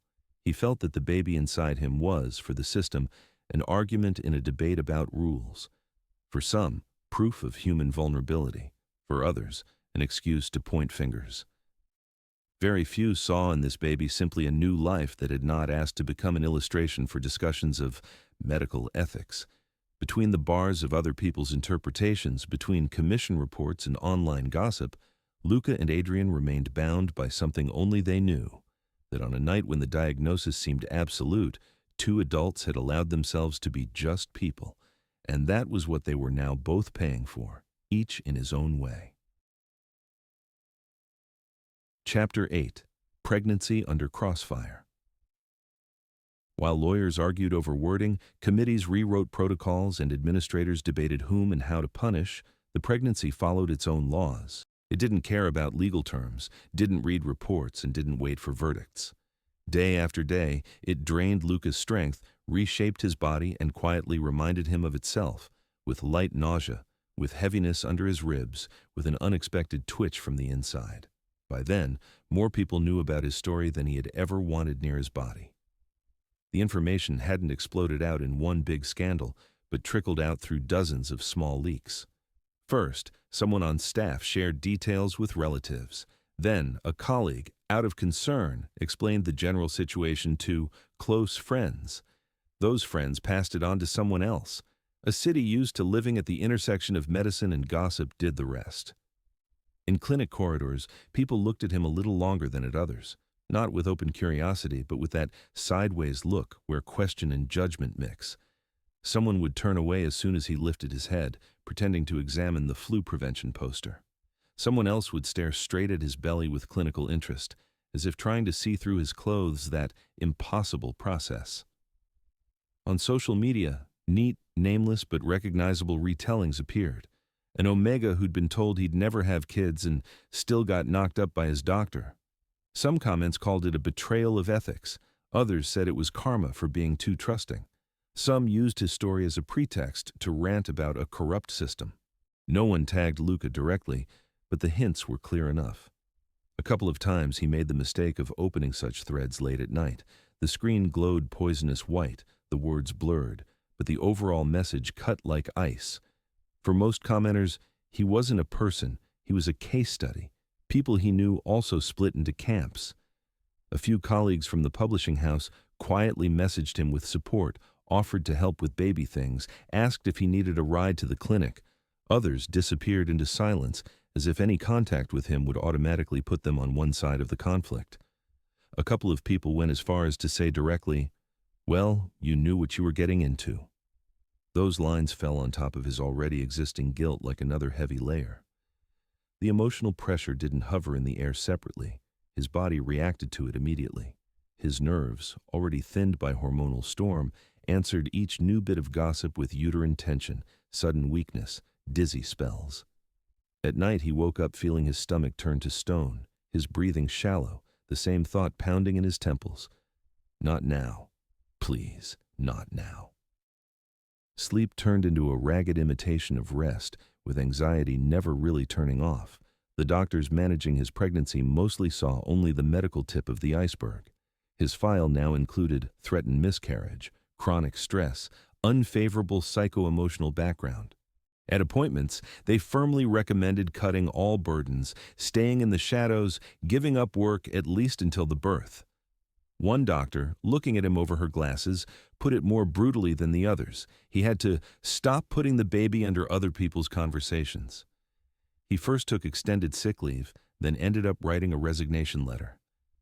The workplace that for years had been his refuge from his own thoughts had turned into an extra threat. Colleagues brought rumors into his office without meaning any harm and still shared what they'd heard. Contrasting fonts on the screen no longer distracted him from the inner noise. And the editor-in-chief, even though he sympathized, eventually said honestly they couldn't afford a layout artist who was constantly missing right before catalog deadlines. Luca's life shrank down to his apartment and the home-clinic-home route. He learned to pick appointment times, so he hit the smallest possible flow of patients, aiming for very early mornings or late evenings. He almost never sat in waiting areas anymore, preferring to stand by the window, counting his breaths, listening to his own pulse and to the soft, still rare movements inside. One day he realized he hardly spoke out loud anymore. Words felt dangerous, as if saying, "I'm scared," aloud might make his worst fear real. Sometimes, on especially bad days, a thought came to him that made him feel sicker than the toxicity itself. He thought it might be easier to stop everything, end the pregnancy while it was still technically possible, return to the safe status of an omega with infertility, with no baby, but also without this crushing level of pressure. Return to the life where his body at least wasn't the battlefield for other people's principles. Those thoughts came suddenly, peaking at moments of exhaustion or after another nasty look in a corridor. But every time they rose up, the baby answered. A light kick from inside, like a careful touch from the other side of his skin, or a long, viscous shifting that brought a strange, not entirely comfortable, but very alive sensation to his belly. Luca noticed he instinctively placed his palm there and whispered, almost soundlessly, "Easy. I'm not leaving you." Those words were meant less for the child than for himself, but that didn't make them any less real. Adrian, meanwhile, existed as if on another level of the same story. Formally, he was suspended. He had no right to manage Luca's pregnancy, wasn't listed among his attending physicians, and didn't appear in duty rosters connected to this case. But he couldn't fully leave the process, even if he'd wanted to. Professional habit and personal guilt kept him in orbit around Luca and the baby. News came to him in fragments. A colleague could mention at lunch that the complicated case has uterine tone again. A nurse might let slip that the patient with the rare pregnancy was back in for monitoring. Sometimes he saw anonymous reports on his desk for consultation. No name, no date of birth, just numbers. But the pattern of values and phrases was so familiar, there was no doubt. It was Luca. Each such document reminded him that his worst professional mistake hadn't ended with an investigation and suspension. It was still breathing, moving and growing inside a person who had already spent his life at the limit of what his body could do. Sometimes, sitting alone in his office late in the evening, Adrian would scroll through the graphs, lingering on the lines about risk and complications, and repeat the same thought. Let his body hold on. Let both of us hold on. He hesitated for a long time to contact Luca directly. At first, he limited himself to drafts of messages that stayed in the unsent folder. Short lines like, "How are you feeling?" and "If you need me, I'm here." Every time he reread them, he saw not support but a potential invasion into a space that was already crowded with too many hands. In the end, he left himself only one path, silently advising the doctors who officially managed the case, staying in the background and avoiding explicit mention of his involvement. For those doctors, he was something like a shadow figure. Some gratefully accepted his comments about dosages or diagnostic choices. Others, on the contrary, felt his participation as a reminder of the scandal and preferred to keep their distance. But if you stripped away the emotion and looked at the situation professionally, the only person who knew Luca's body and long-term dynamics was still him. The bigger his belly became, the more the world reminded Luca that his story was raw material for other people's conclusions. One day, a car with a local TV station logo pulled up to his building. A reporter with a strained smile and a cameraman stood at the entrance like predators at a den. He saw them from the window, froze, then simply turned off the lights and sat on the floor with his back to the wall until the insistent buzzer on the intercom stopped ringing. He had to change his phone number after a few calls from people claiming to be activists who wanted to help protect him from an abusive doctor. Their words were wrapped in right-sounding phrases, but their tone betrayed their true motivation: a hunger for drama. At some point, Luca just stopped picking up unknown numbers, which complicated his life and his doctor's, but saved what was left of his nerves. A pregnancy under that kind of crossfire, internal doubts, external judgments, legal processes, and medical dangers, required more from him than just patience. Every new day he in fact reconfirmed his choice. He woke up with a heavy head, carefully rolled onto his side, listened to his body and asked himself, "Do I still want this child?" And every time, despite fear, anger, and fatigue, the answer was the same. Yes, the system was also slowly getting tired of living in permanent crisis mode. The scandal that had been loud at the start gradually lost its novelty. Outrage gave way to a boring but necessary phase, analyzing consequences and building new rules. At professional conferences, people started discussing not only who broke ethics and how, but what to do with rare cases falling outside the statistics. Luca's name wasn't used, but everyone who knew understood which case they were talking about. By the middle of the pregnancy, it was clear that standard protocols weren't working for him. Uterine tone couldn't be stabilized with usual therapy. His body responded to medication in its own way. Old scars flared up from time to time with sharp pain. At one concilium, a thought was voiced that made everyone uneasy. This pregnancy could only be carried to safety if it was managed by the person, not by the book. That was when Adrian's name stopped being just a line in an unpleasant incident and became a professional resource again.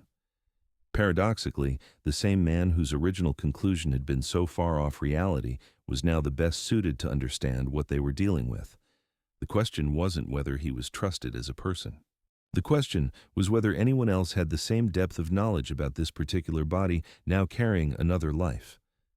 For Luca, the news that they wanted to bring Adrian back into the process, at least as a consultant, was both another collapse and a relief.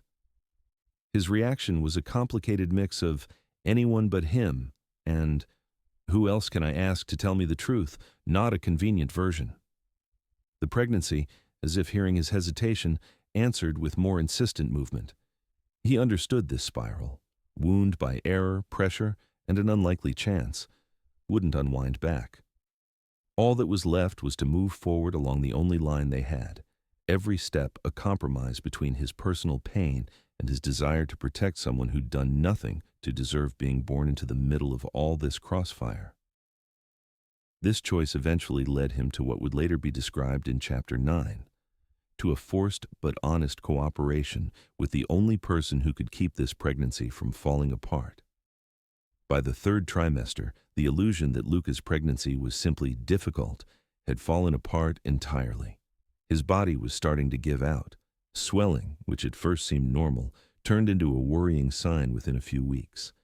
His blood pressure jumped in jerks, leaving behind a dull pain at the back of his head and flashing spots in front of his eyes. Sometimes his belly went rock hard, as if deep inside his body was trying to shield what it was carrying at any cost, even at the cost of his own health. Each doctor's round in the clinic turned into a mini concilium at his bed. The same people in white coats looked at the same numbers again and again, but their faces grew more serious each time. Doppler scans showed uneasy blood flow through old scar tissue. His uterus overreacted to stress. Standard pregnancy management schemes that worked for most omegas went right through his case like water through a sieve. One evening, when they kept him in under 24-hour observation, a full concilium gathered around his file. In a separate room, with the quiet hum of the air conditioner, the head of department, obstetricians, an anesthesiologist, and a neonatologist sat around the table. On it lay that same familiar file where his life was sorted by pages: childhood inflammations, surgeries, old infertility reports, new ultrasounds with a growing child. The discussion was level and professional. Probability of premature birth, risk of tearing along old scars, need for early delivery before his body finally said, "I'm done." Hearing it from the outside was strange.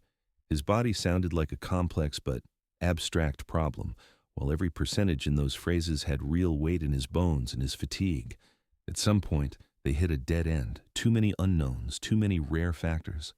Then, one of the doctors said the name everyone had been avoiding in the corridors: Adrian Cole. The name hung in the air like a weight.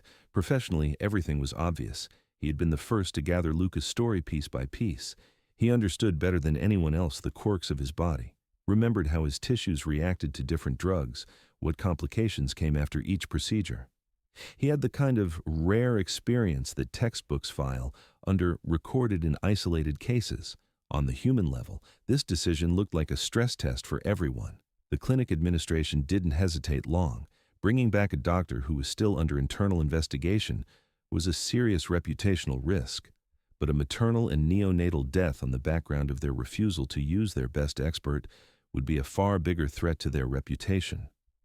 The paperwork was prepared carefully, inviting him in as a consultant on a strictly defined circle of questions. Formally, it wasn't full reinstatement, just targeted involvement in a complex case. Informally, it was an admission that without him, chances dropped sharply. They didn't tell Luca right away. First, they explained dryly that his situation was unstable, that his management plan needed revision, that the Consilium had decided to bring in a narrow specialist. Only when he, pale and exhausted, asked who it was did he hear the familiar name. Everything inside him went cold. Over these months, he'd gotten used to a new arrangement. Adrian somewhere out there, behind the wall, suspended, tangled in investigations, and he here, in other doctors' hands, with a clear line between their past and present. Now that line was about to be erased with one move. They asked for his consent, formally and correctly, with his signature under the sentence confirming he knew who the consultant would be. The line on the paper looked thin and light. The decision behind it felt like stone. He stared at the page for a long time, feeling the baby's weak kicks as it reacted to his own change in breathing. Everything in the adult part of this story was a tangle of pain, guilt, and unfinished conversations. Everything about the small one was surprisingly clear. This is about the baby, flashed through his mind. Not about his resentment, not about someone else's mistakes, about someone who had nothing to do with commissions, wards, or that night under the hum of the ventilator. He signed. Adrian got the call in the evening, in the apartment that had become his awkward refuge during his suspension. The head of department's voice was businesslike, but tense. The official wording was smooth. "We are asking you to return as a consultant on the management of a complicated pregnancy in a patient previously under your care." The real meaning was simple. Without you, we might not manage. Saying yes was far from easy. The professional instinct screamed that he had to. The personal fear whispered that every move of his would now be examined under a microscope. He understood. Every decision, every change to Luca's chart would be scrutinized not only by his conscience, but by a commission. The smallest mistake could become the last nail in both his own and the clinic's coffin. He agreed not out of a heroic desire to fix everything, but because he was already too deep in this story to pretend he wasn't. Refusing would mean dumping the risk on those who knew less. Accepting pulled him back into a space where, at least, he had some chance of influencing the outcome.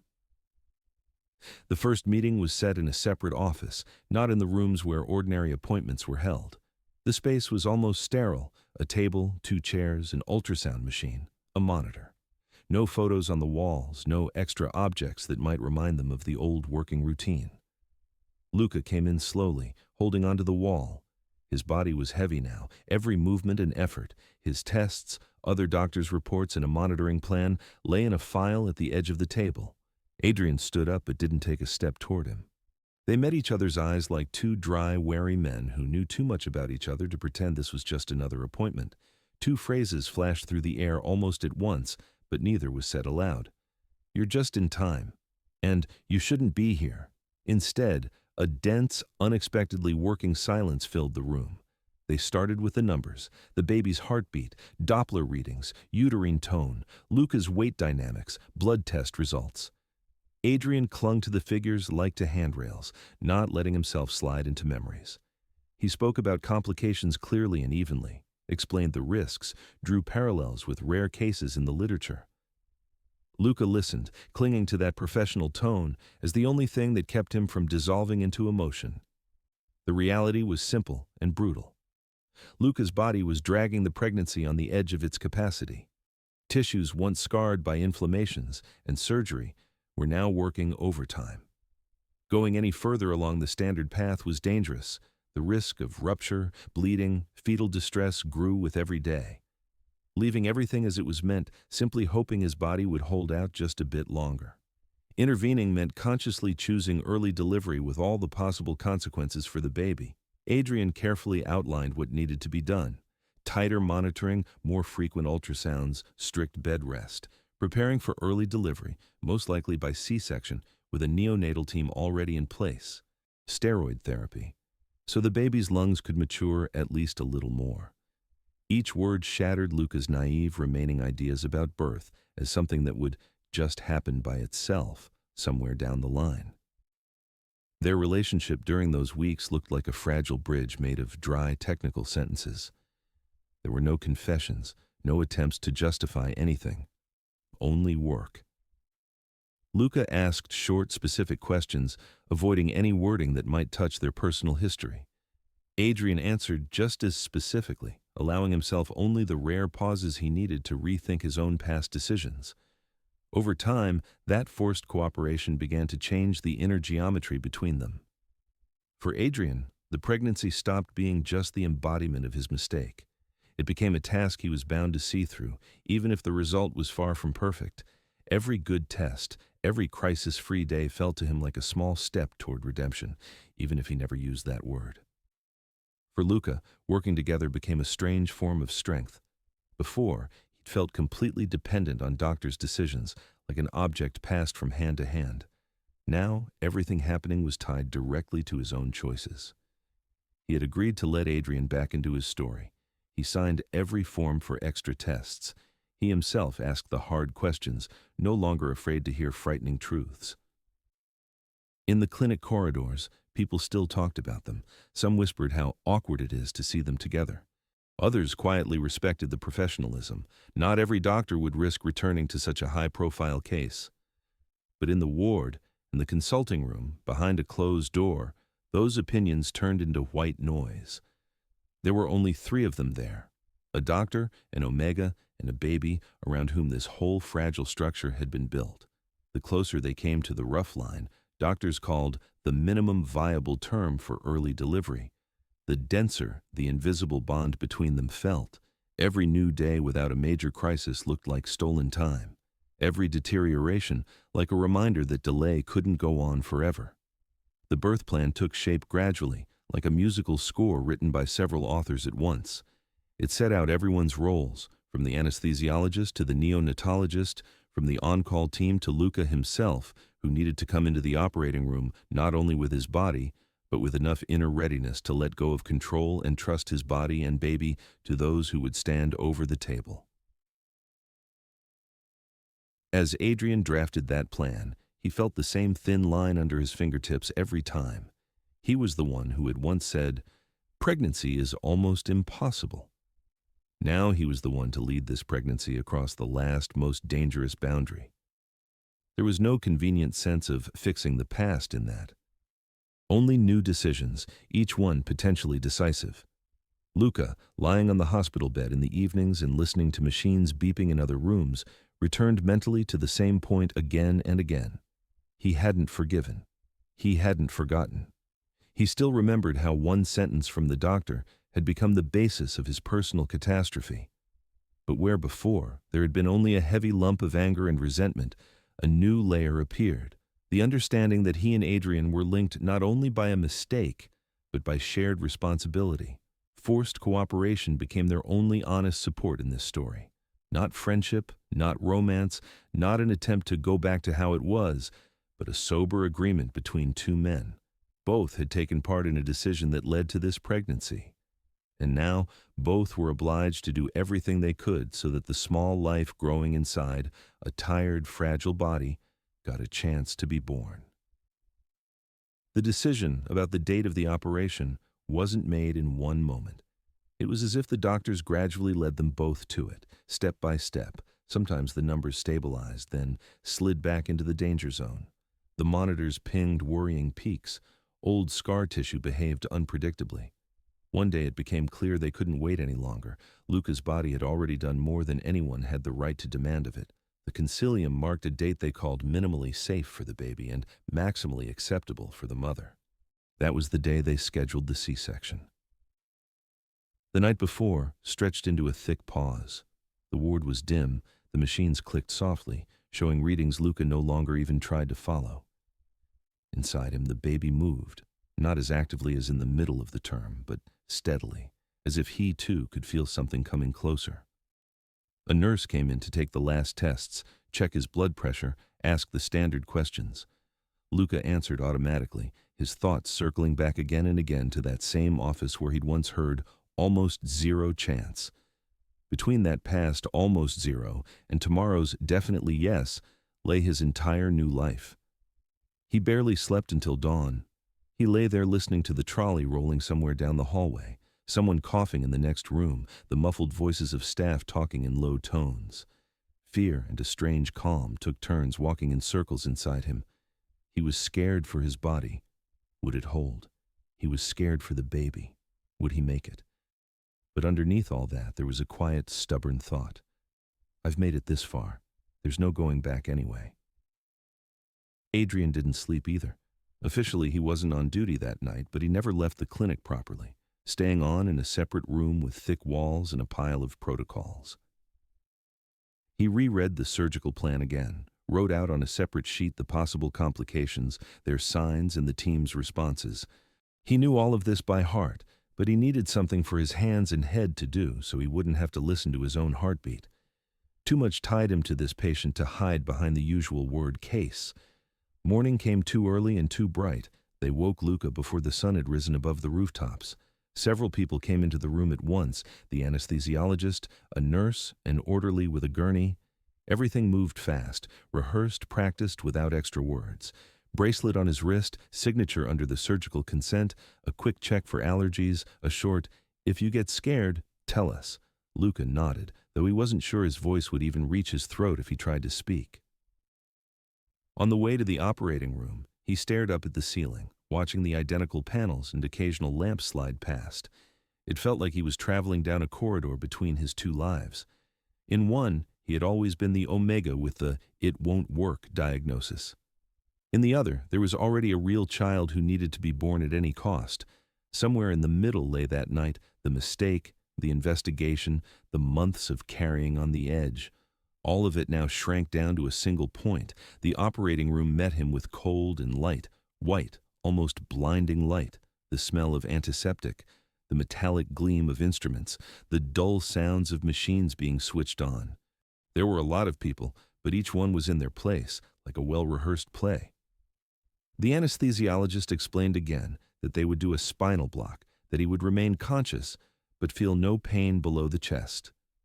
Luca listened and thought only about not breaking down into a panicked, "Stop, stop, stop." When Adrian walked into the operating room, the noise seemed to pull itself into one straight line. His arrival wasn't announced by anything, no pause, no special gesture, but the team subtly straightened as soon as he took his place at the table. To them, he was the lead surgeon. To Luca, he was the man whose hands were about to separate one life from another. Their eyes met for a second. There was no former ease there, only fatigue, guilt, and a quiet, stubborn determination to see this through. The anesthesia rose slowly, like water climbing his chest. Luca felt his legs become foreign, his body below his ribs turn into a dull, unmoving block. For a moment, the fear of losing control spiked, but the anesthesiologist gently reminded him he was right there, that everything was under control. "Just breathe," he said beside him.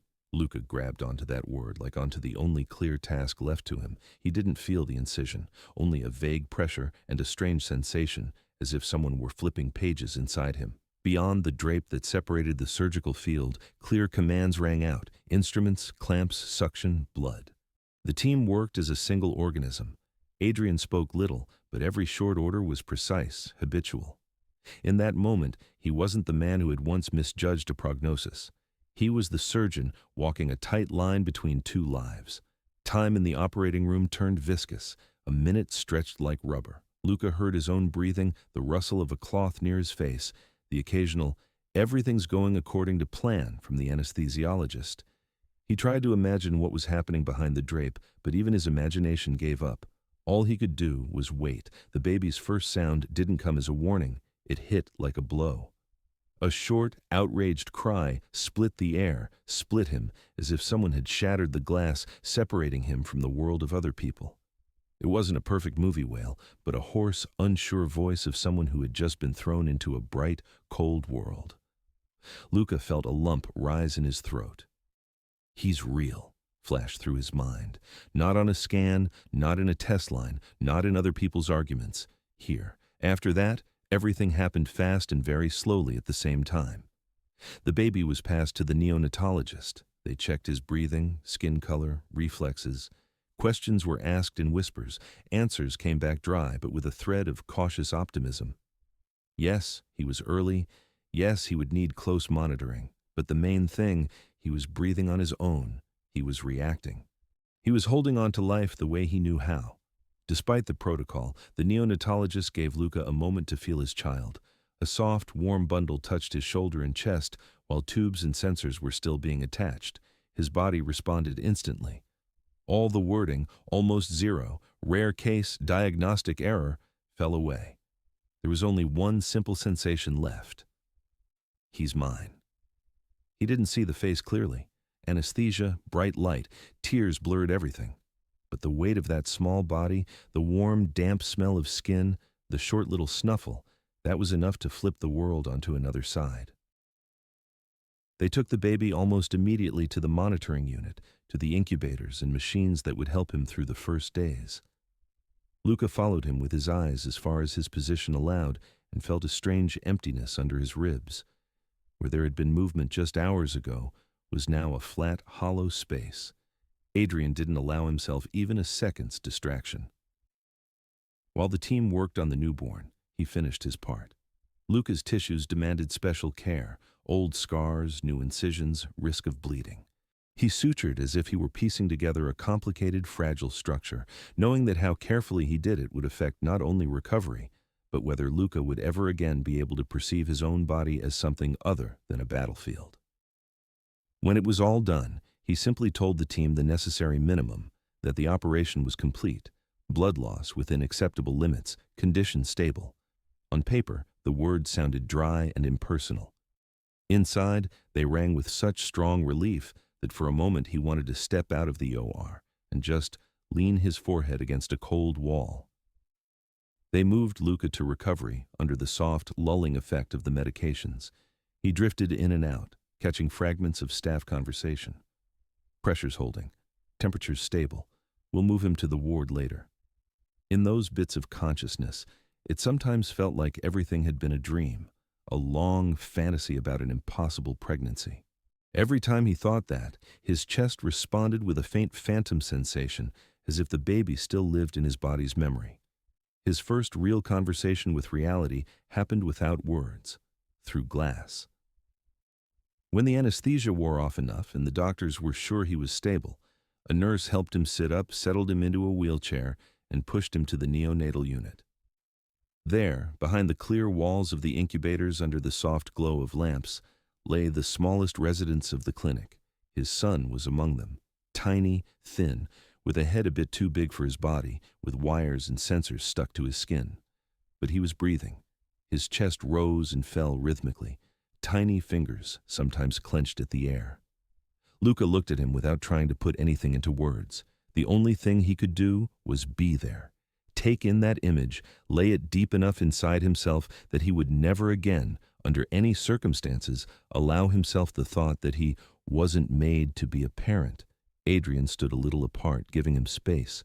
For the first time in many months, he felt not only guilt for the past, but a responsibility for the future that couldn't be shared with commissions or protocols. This child wasn't just the result of a medical paradox or a line in a report about a rare case.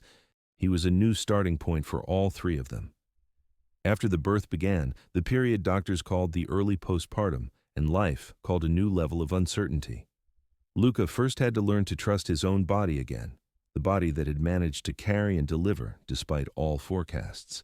The baby had to make it from the incubator to his own, still shaky, stability. Adrian had to find a way to stay close, not only as a specialist, but as the alpha, whose role in this story could no longer be crossed out by any report. The commissions, opinions, arguments over who was right and who was wrong didn't vanish. They lived on in paperwork and discussions, but in the ward where Luca was first allowed to hold his son without wires, the world narrowed to a very simple scene. Him, a small, warm body on his chest, and a quiet, familiar breathing somewhere behind his back. It wasn't the end of the story. It was a new beginning, a point from which everything else would have to be rewritten. The first months of the baby's life, the baby Luca named with a short, bright name, Eli, turned out to be a strange mix of exhaustion and gratitude. Nights broke into ragged stretches of 2, sometimes 3 hours at best. His body, barely recovered from the operation, ached with every careless movement.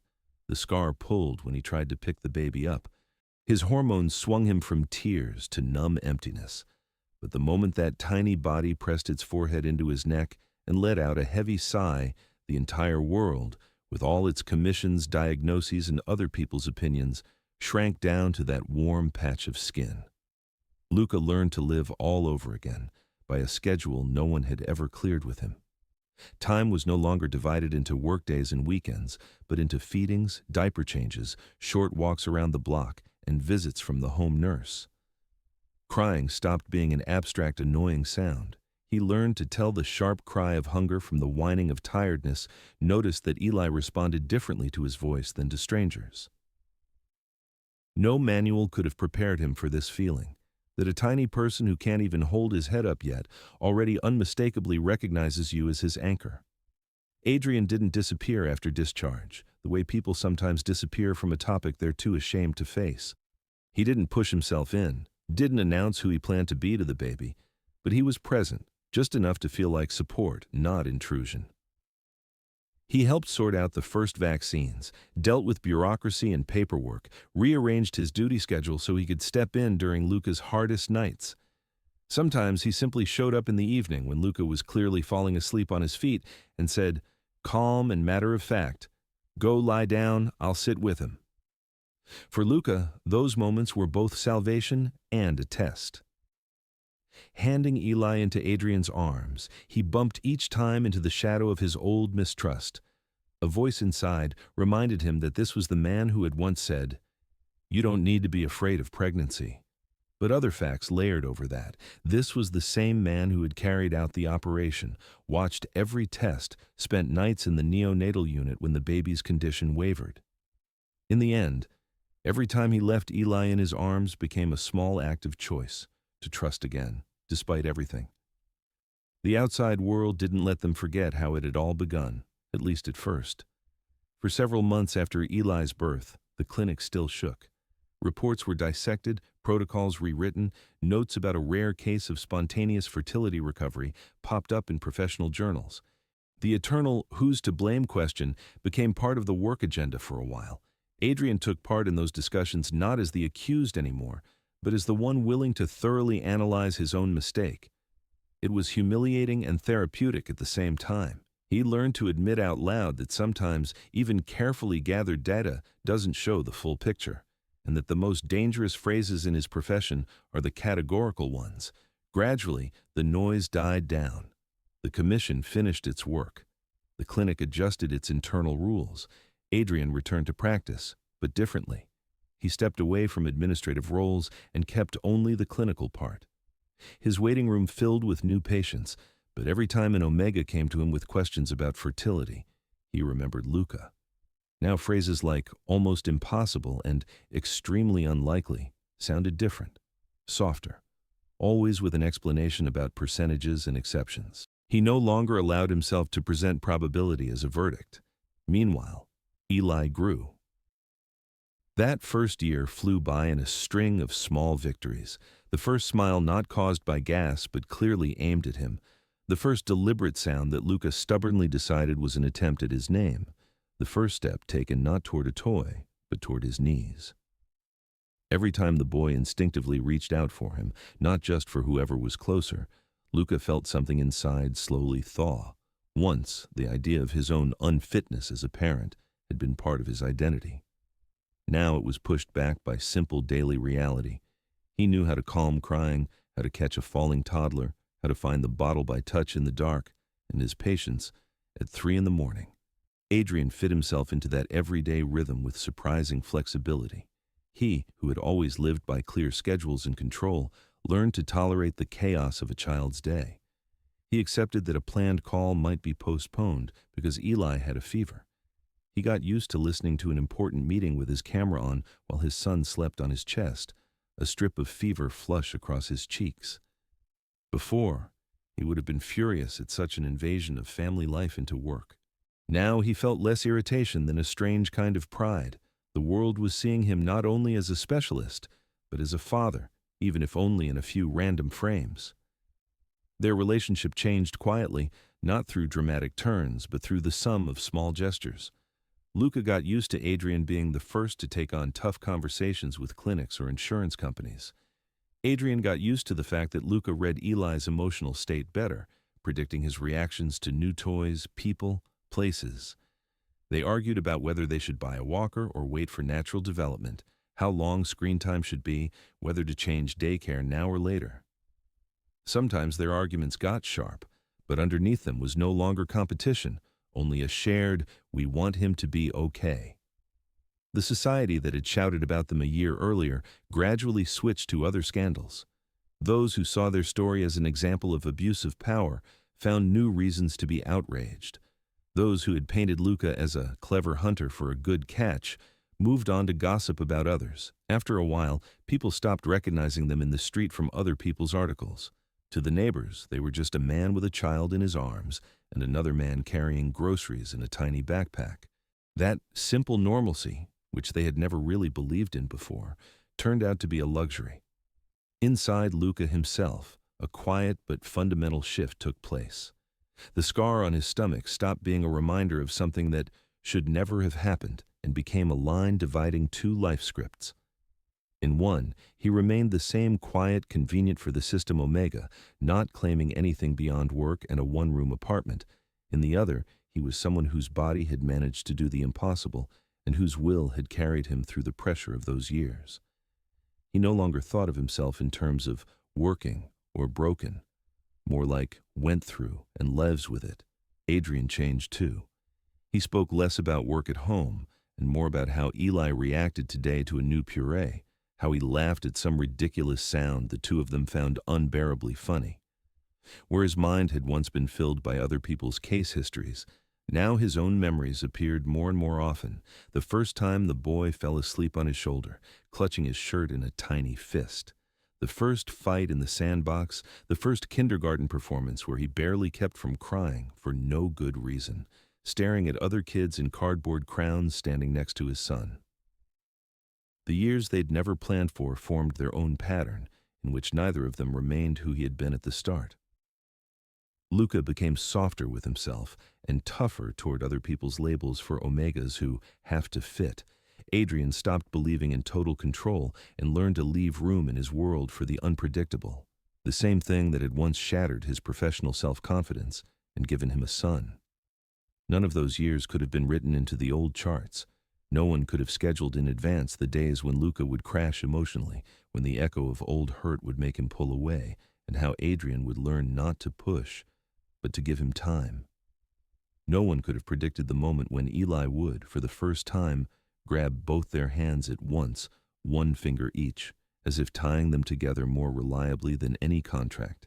And yet, that unpredictability was the whole point. They were both living through years no one had planned, and each new day became less a continuation of someone's mistake and more proof that even from the wrong starting point, you can still build something imperfect, fragile, but alive.